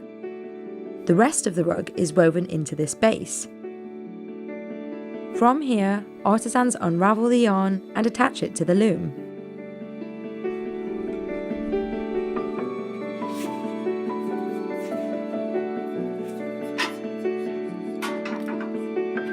This marks the start of weeks of work. Moroccan rugs are thick, soft, and durable, thanks to the wool from local mountain sheep. The Bach has around 300 sheep and goats. He shears them in March and sells most of the wool to weavers. بالنسبه للزربيه الوزقيتيه كاين اولا المورود الطبيعي اللي هو الصوف ديال سيروه اللي هو فيه الخرفان الصغار والزغبه طويله وفيه دوك الخرفان احسن صوف في المغرب وثالث جوده من ناحيه الصوف في العالم من بعد نيوزيلندا واستراليا. بالنسبه للطبيعي هو اللي غلا تخدم باليد الصوفه. The Bach sells his wool for around $10 per kilogram. صعيبه السلح صعيب كلشي خصنا الماء والعلف غالي كلشي غالي والجبوله كيطلع مع الجبوله طلعوا هبط نطلبوا الله يرحمنا كلشي الجبوله غالي الجبوله قاصحين. Back at the cooperative, artisans are busy dyeing the wool. They use natural ingredients that create rich and varied colours. Artisans mix alum stones in boiling water to help the yarn absorb the dye. Fatma uses ingredients like rosemary and henna. She uses pomegranate peel to make yellow. Keeping track of what the raw materials cost and factoring that into the price of a rug is another challenge. Artisans who use natural dyes instead of chemical dyes need more raw materials. And some of these ingredients, like madder, a root used for red dye, are expensive when bought in large amounts. This dyed yarn forms Fatma's palette of colours that she weaves into the base to form a design. When all the materials are ready, Fatma starts to weave. المرحلة اللي صعيبة هو المنشج هو العقدة اللي صعيبة في المنشج في الزربية كاع. Each knot is tied individually, one row at a time. After decades of practice, Fatma is able to quickly weave dyed yarn through the base. نديروا الحاشية صافي كنخدموا وكنخدموا الزربية خيط بخيط. نديروا داك الخيط اللي درنا في عقلنا باش غادي كنخدموه هكا حتى تكمل الزربيه. الزربيه الوزقيتيه ما تلقاي وحده بحال وحده ولا الامازيغيه كل وحده والشكل ديالها. Each region of Morocco has its own designs and motifs. Like Beni Urain from the Middle Atlas or Daznacht works from northwestern Africa, which use several weaving techniques to create complex patterns. On large rugs, artisans work side by side. The more complicated the pattern, the harder it is to weave. Large rugs can take months to make, And the bigger the rug, the more expensive it becomes.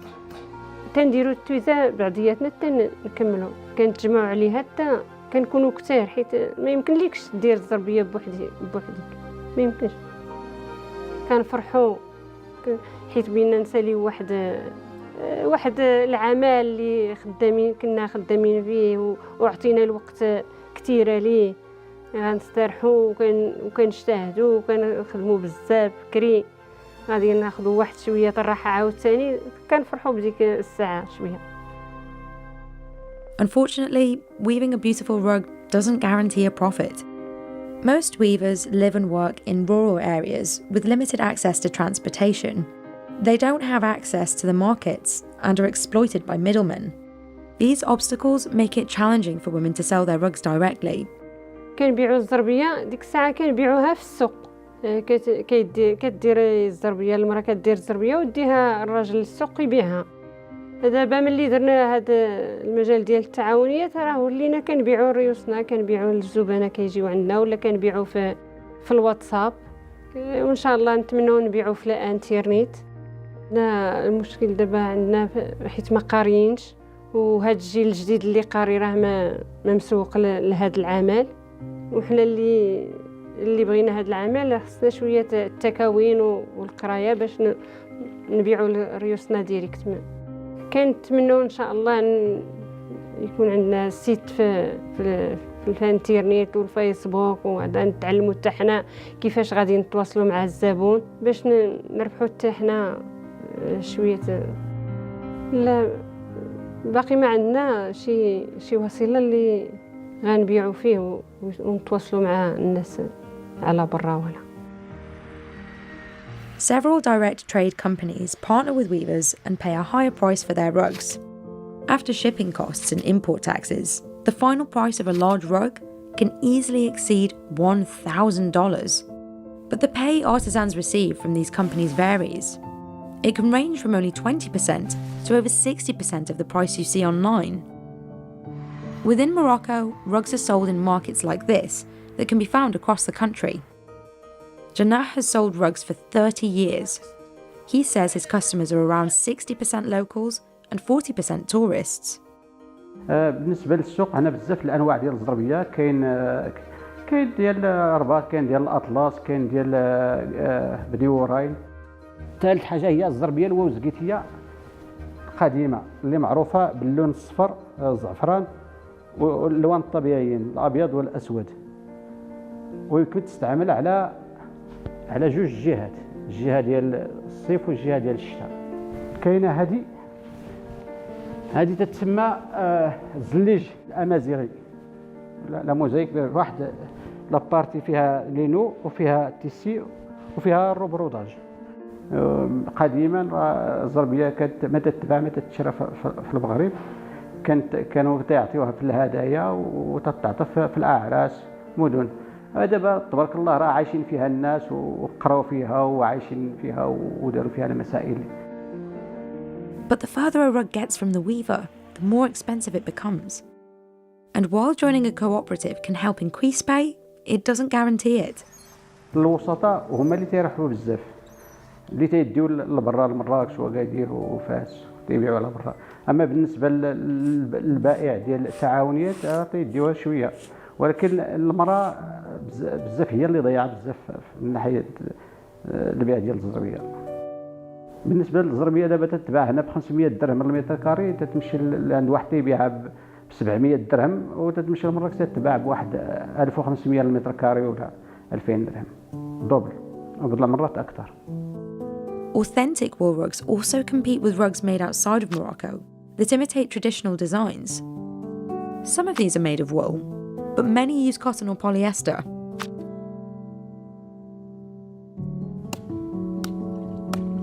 Like many traditional crafts, passing on rug making has been a challenge. هاد الشباب راه ما تيشوفوش المصدر ديال الربح ديال هاد المهنه هادي. قالوا لك راه صعيبه الخدمه، اصلا صعيبه الخدمه، وهما الخرايا وقالوا لك راه ما فيها لا نتريت وما فيها وما فيها وما. But these artisans say it's important to preserve this tradition. بالنسبه للزربيه الامازيغيه والزربيه التزناخت ما يمكنش تنقار لحقاش فيها الموروث الثقافي ديال المنطقه وفيها العيش ديال الساكنه. جيل كيدوز عليه وتتورث ماشي تتعلم. الزربيه موروث ثقافي ديال البلاد، حيت فيها المعيشه وفيها كتعمر لك الوقت ديالك وكتخرجي شي حاجه من راسك، حيت ماشي غير كنخدموا كنبدعوا كنعبروا في الزربيه. داكشي علاش ما كنحسوش بالتعب ديالها حيت كنبغيوها. This ancient type of handmade pottery dates back over 3,000 years. And women in the town of Sejnen in Tunisia still follow the same methods, like extracting oil from leaves and firing the pottery over an open pit. But the work is tough, and young people have been turning away from the craft.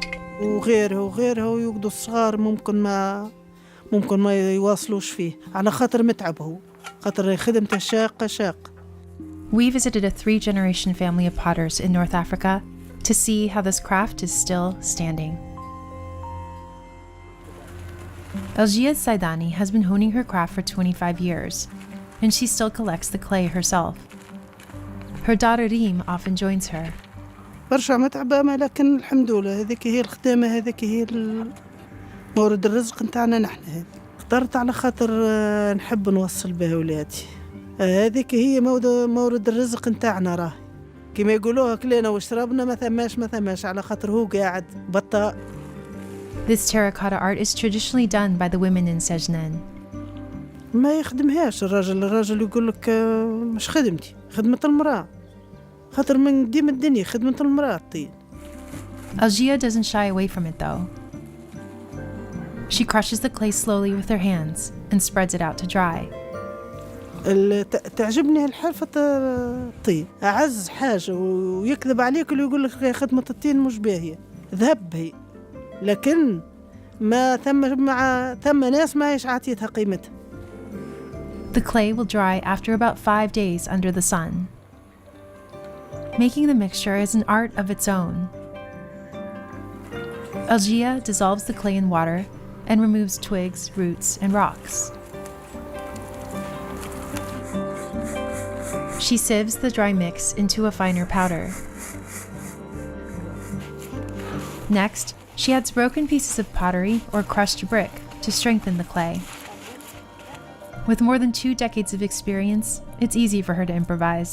ولا مش نصنع فاز ولا مش نصنع عروسة ولا أما ما نخممهاش، ما مثلا من بكري نخممها، مش نعمل اليوم حط الطين قدامي ونبدأ نخدم حتى. She varnishes the piece with a thin coat of white clay or red earth.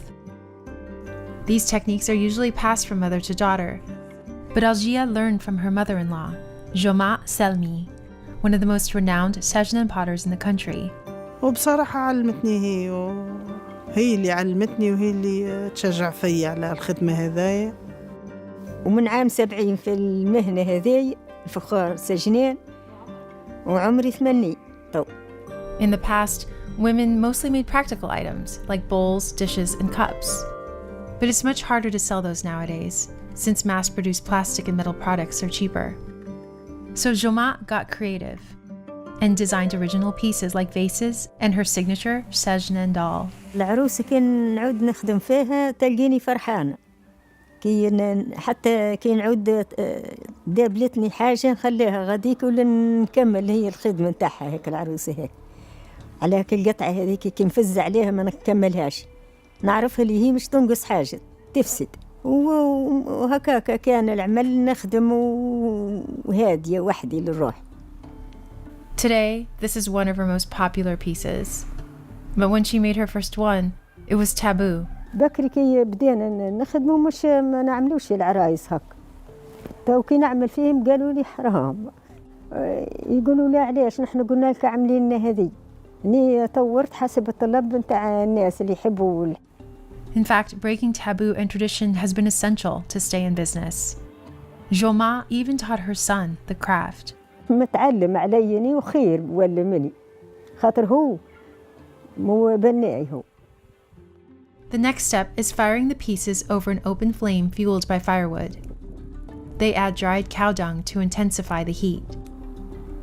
Algia monitors the fire carefully. She can still recall how hard it was to learn this. حطيت في المحمى وقتها قالت لي احمي وحدك وحطيتهم في المحمى وطلعوا لي كحل. وقت طلعوا لي كحل بكيت كيفاش هم يطلعوا لهم بيض يطلعوا لي كحل علاش؟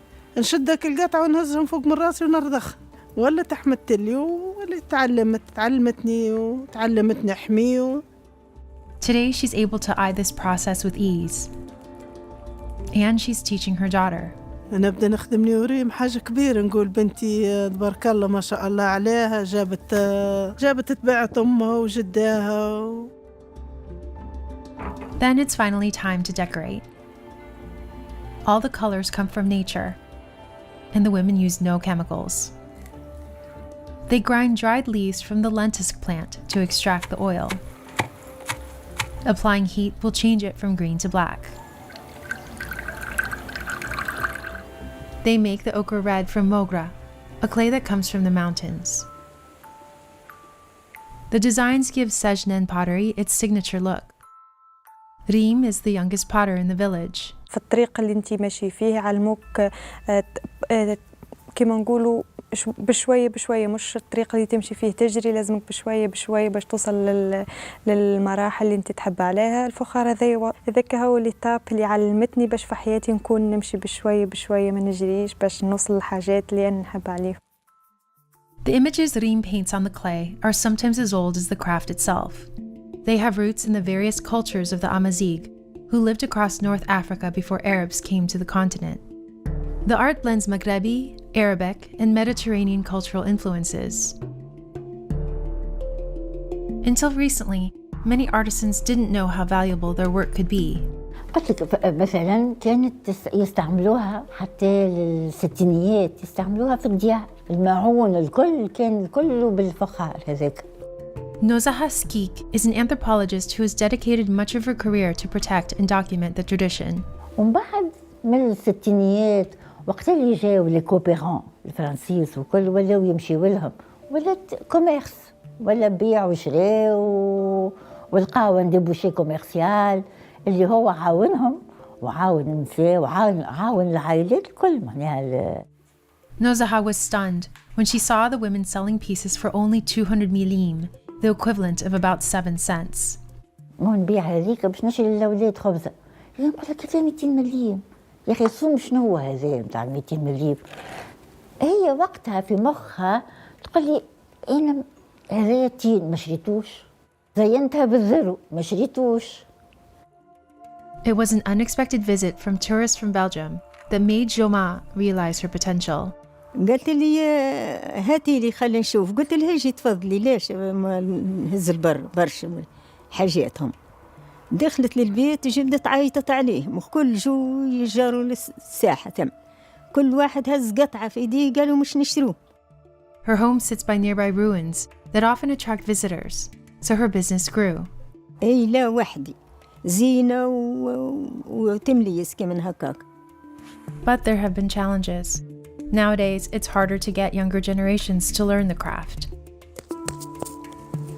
نغفص في الطين نمشي نشد معمل خير وما يعرفش هو الصناعة هذه تنجم تعرفه وينجم يدور البلدان الكل بالخدمة متاعه. بالعكس أنا نشجع الشباب. Tourism slowed down after the 2011 deadly revolution, and businesses suffered. في الولاني كان بعد الثورة وقت النساء كلهم عندهم صعوبات في التسويق، ثم مشاكل في سجنان بظهور إمارة سلفية وناس كل سمعت بهذا. Zainab Farhat runs a program that helps the women market and sell their pieces. The Sajnania project trains the artisans in sales, marketing, business, and even women's rights. Joma joined the project in 2015. She used to sell her signature doll for 40 Tunisian dinars. Today, she sells them for up to 500, which is about $175. من وقتها ولاو هما يفهموا انه خدمتهم تستحق اكثر فلوس، يعني في عوض يمشي تبيع القطعه ب10 و20 هي كي يشاركوا في المعارض ونجيبوا لهم الكليونات. Today, Joma, Algia, and Rim sell most of their products through the project. In 2018, Sejnen pottery was added to UNESCO's list of intangible cultural heritage.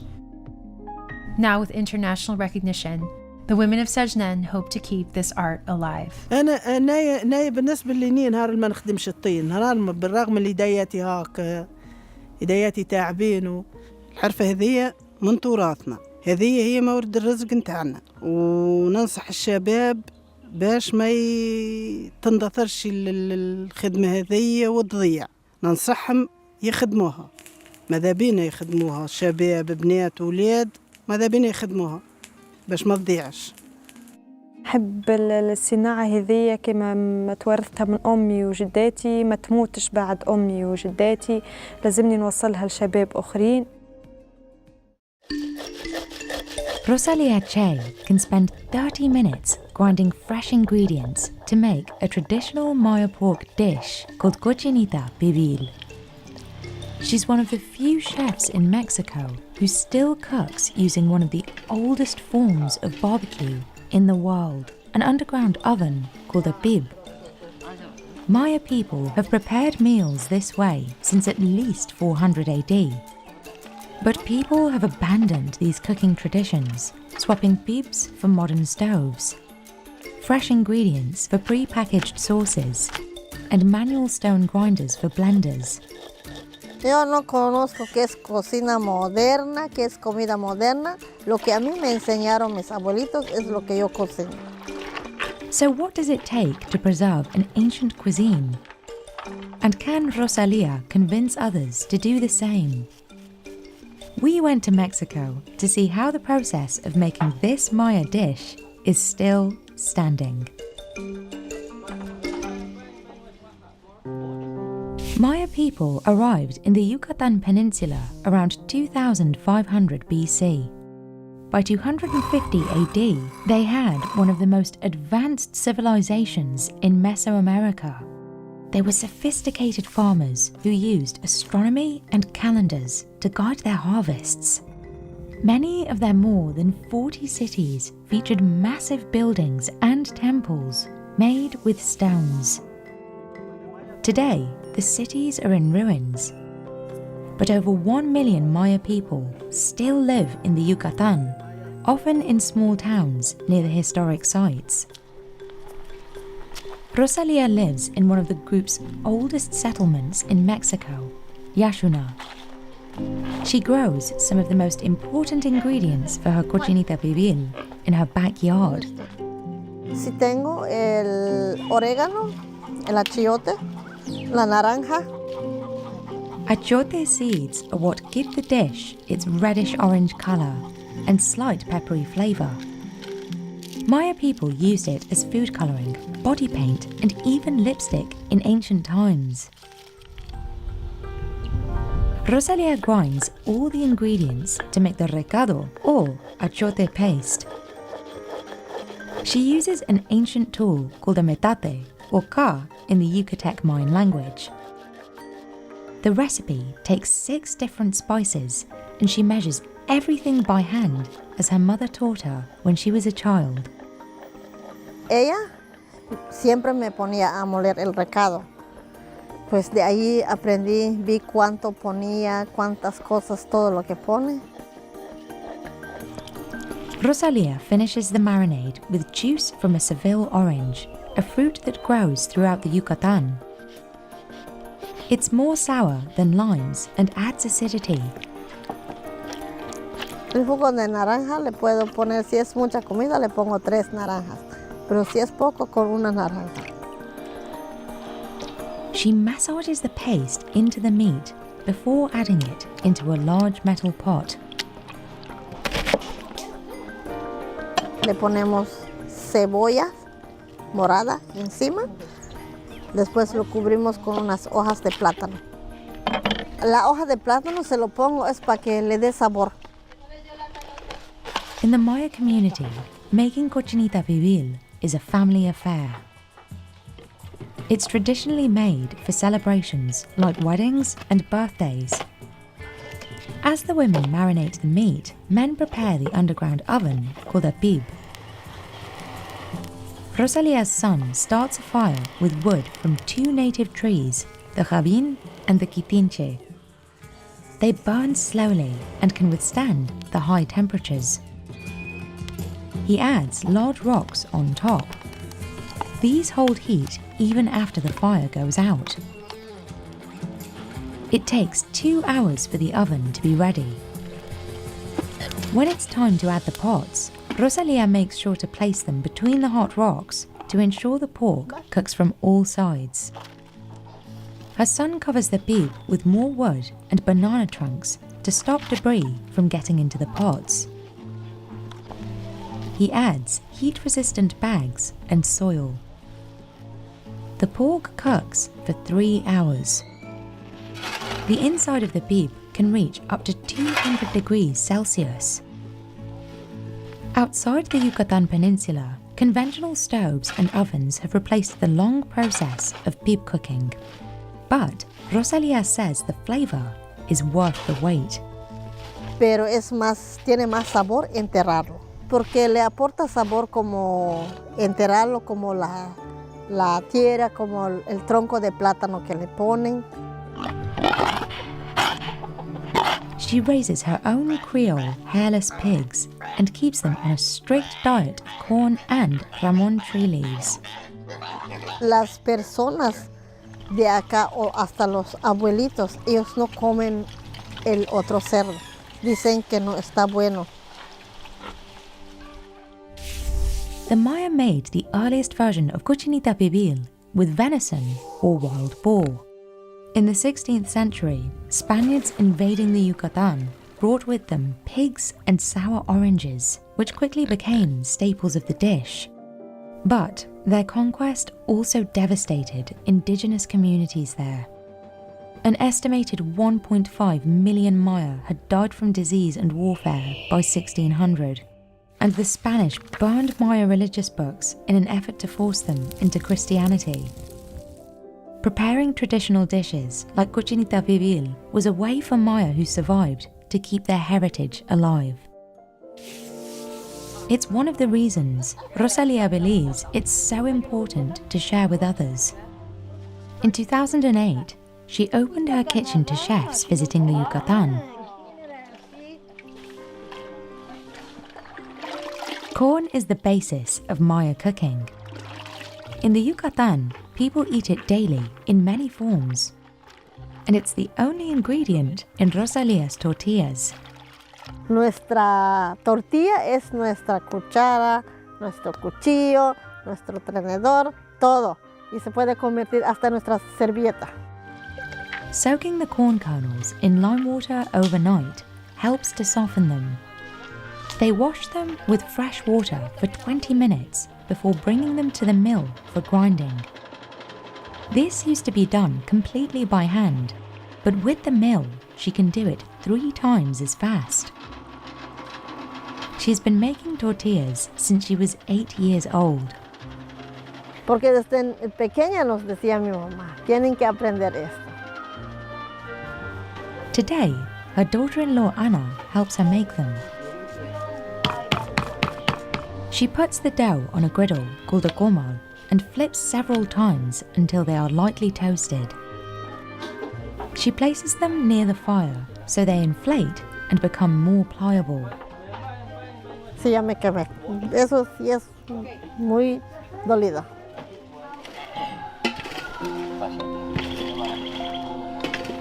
Rosalia's sons dig the pots out of the bib once the cochinita is ready. The pots are extremely hot, so they have to be careful when removing them. Then the cochinita pibil is ready to serve. The pork is typically served in tacos and topped with pickled red onions. It's become the most famous dish of the Yucatan, with many restaurants in the region serving it. But the way it's made today is far from what Rosalia's ancestors' techniques were. Tortillas are now widely mass-produced, and pre-made achiote paste can be found in grocery stores across Mexico. Para mis abuelitos se van a sentir raros si vivieran.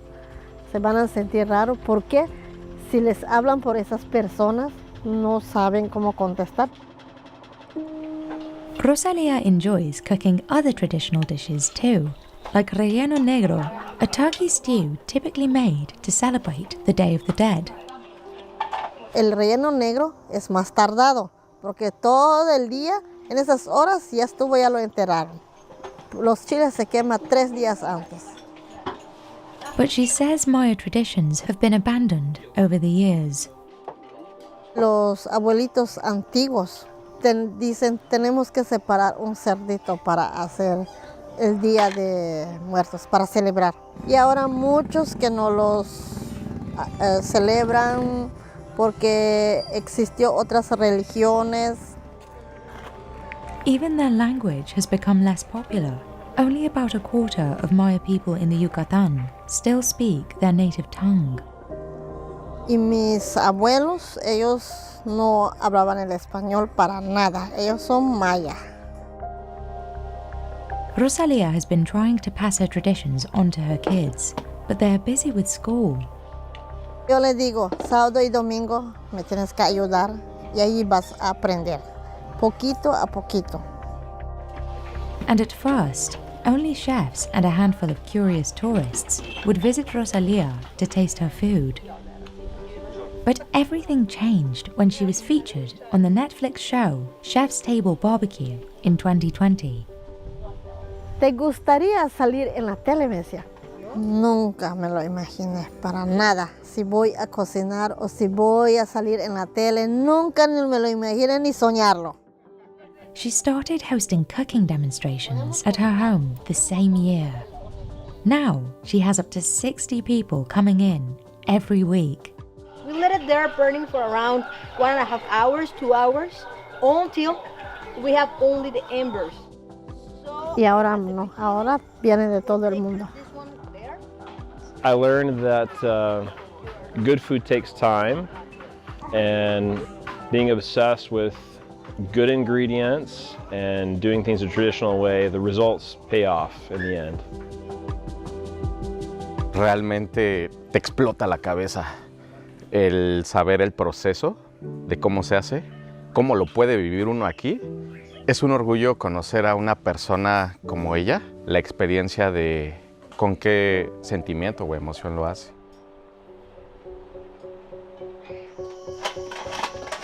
For Rosalia, making these dishes represents the beauty of her heritage and a way to share it with the world. Ahorita me siento feliz y contenta de todo lo que estoy haciendo desde mi cocina, de lo que estoy enseñando. She hopes the next generation will fall in love with cooking the way she has. But for now, she's proud of doing her part to keep Maya traditions alive. Catherine spent 13 years training to become a head cutter. She's had these tailoring shears her entire career. They're designed to effortlessly glide through cloth without being lifted up.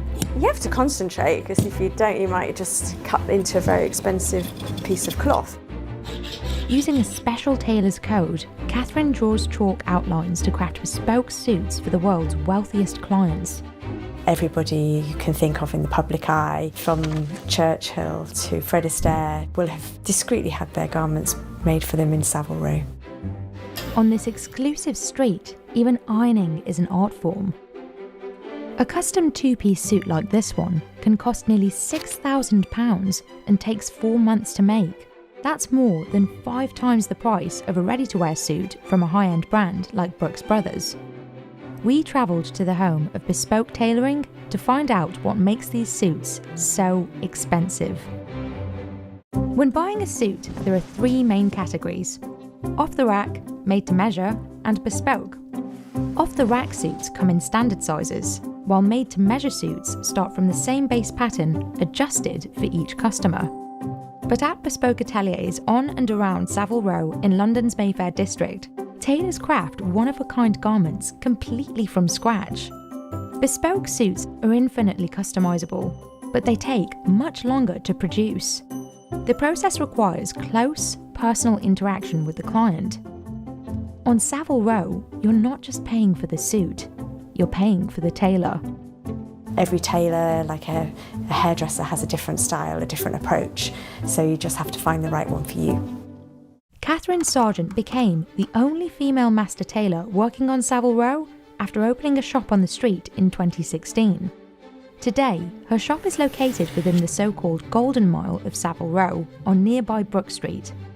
Catherine has worked with many high-profile clients over the years, most of whom she's not allowed to mention. Made a coronation uniforms for a king, and I was flown to their country to have the fittings. And not all are human. We have fitted out their four-legged friend before, so yeah, a bespoke dog coat with a couple of those. To become a member of the Savile Row Bespoke Association, tailors must work within a specific area of London, offer 2,000 different fabrics, and cut each suit from a unique paper pattern. Even a try-on is a major event. The months-long suit-making process starts with the consultation, a chance for the tailor to get to know their client and their needs. Today, her client is Richard Stoppard, a local finance executive who is looking to buy his very first bespoke suit from Savile Row. I really wanted to treat myself to something that I thought gave me a little bit more gravitas, a little bit more standing. I'm not going to lie and say that it's a small amount of money, but I see it as a smart investment. Early on, Catherine establishes basic details like the suit type and materials. But she also takes time to develop a relationship with each client by asking specific personal questions. There's a person at the heart of the creation. It's not just the tailor and their interpretation. You know, you're making something that's really truly bespoke. She says the only struggle is managing expectations. Every man that I make a suit for wants to look like James Bond. It shouldn't be like an intimidating experience. It should be really like super relaxed and very, informative. During the first meeting, she carefully takes the client's measurements. With these, Catherine crafts the most crucial piece of the bespoke suit, the paper pattern. Patterns are two-dimensional representations of each garment with instructions on how pieces should fit together. Catherine keeps every client's pattern on hand for future orders. Pattern cutting, fitting, problem solving, it's always shapes and dimensions 2D to 3D, and I'm kind of like a tailoring nerd in that way. Catherine works meticulously to ensure each piece is drawn to scale. But as precise as she is here, sometimes the client's size may change during the process. You measure somebody and then they come for a fitting and they've changed shape, lost weight or gained weight, and the measurements change, but we make the garments and the patterns so we can adapt them for that. Once she's done sketching, she carefully cuts out each shape. These are my paper shears. Every time we do a fitting, we take it from 3D to 2D and back again. So we're constantly working on the pattern and altering the pattern. Catherine uses these initial patterns to figure out how much cloth she needs. The most commonly used fabric is British wool. You can shape it, you can stretch it, you can shrink it. It is a joy to work with. She gets most of her fabrics from storied London cloth merchants, like Holland and Sherry, where the fabrics are often locally sourced. A typical jacket made from British wool starts at around £4,350. But some materials can boost the price significantly, like cashmere or vicuña wool from Peru. That cloth is probably the most expensive cloth in the world, and for an overcoat you would be talking upwards of £20,000. Catherine says she prefers robust materials because her goal is to create a suit that lasts for decades. The next step is striking or marking up the cloth with a sharpened piece of tailor's chalk. With a piece of chalk, you can get a really nice sharp edge and get a really lovely curve. You tend to do those curves freehand. Catherine leaves extra cloth on the edges in case she needs to lengthen it. It's called the inlay, and it remains inside the final suit, so the garment can be altered even years later if needed. So a garment that's made by hand, by us, would hopefully last 10, 15, 20 years, even longer than that if people take care of their clothes. Once the fabric is marked, she cuts out the rough shape of the suit. On Savile Row, a master cutter is never without their high-quality steel scissors. My tailoring shears I've had for over 25 years. I've never had them sharpened. They've sort of become an extension of you, so I really don't want to get any new ones. I think they'll probably last me throughout my career. The tailoring shears are designed to glide, so when you cut the cloth, you're not actually lifting the shears up in the air. It allows you to really get a nice control, a nice straight line over the cloth. For me, this is the sort of most relaxing, easiest part of the job. Like just the noise is very satisfying. You've sort of accomplished something, you've made a pattern, and you're now going to see this garment come together.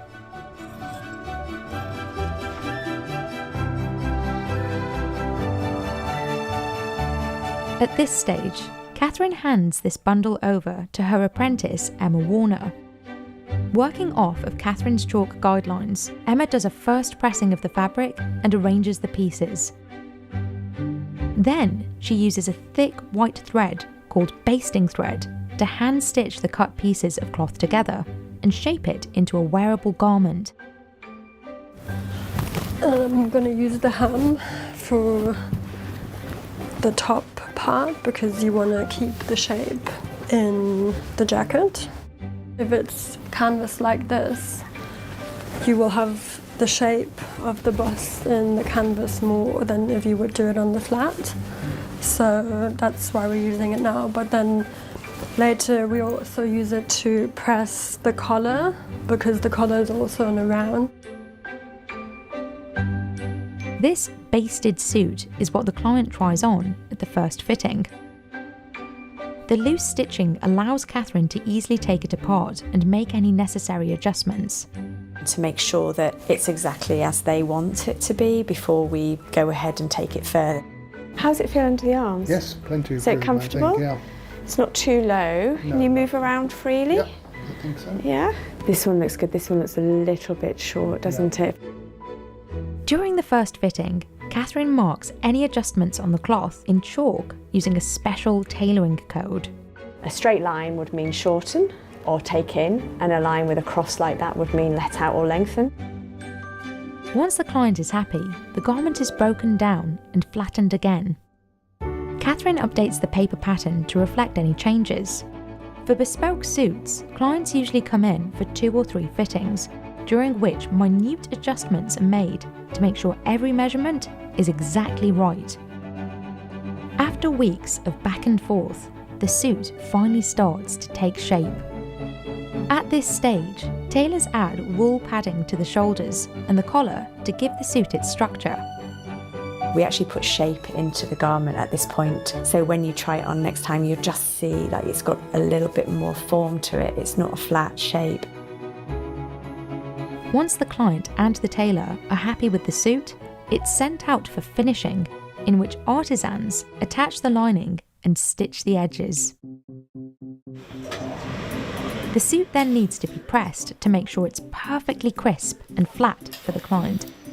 It might look like normal ironing, but this step is essential to maintaining Savile Row's high standards. And there are few in the business who can press a garment like George. I was taught by a presser in which he was doing it for 60 years, so I suppose you could say that I inherited 60 years of experience. There's no one we haven't pressed for, and we currently press for around about 95% of the industry at the moment. As with every other stage of the tailoring, the presser pays close attention to detail, making sure there's not a single wrinkle in any of the fabric. Give the back drape a really nice clean finish, and the back of the sleeves of Faunus are all pressed out really nicely, and now we'll concentrate back on the front again and just complete the front by pressing these lapel edges and making sure we've got a good decent crease down here and a natural roll towards the end.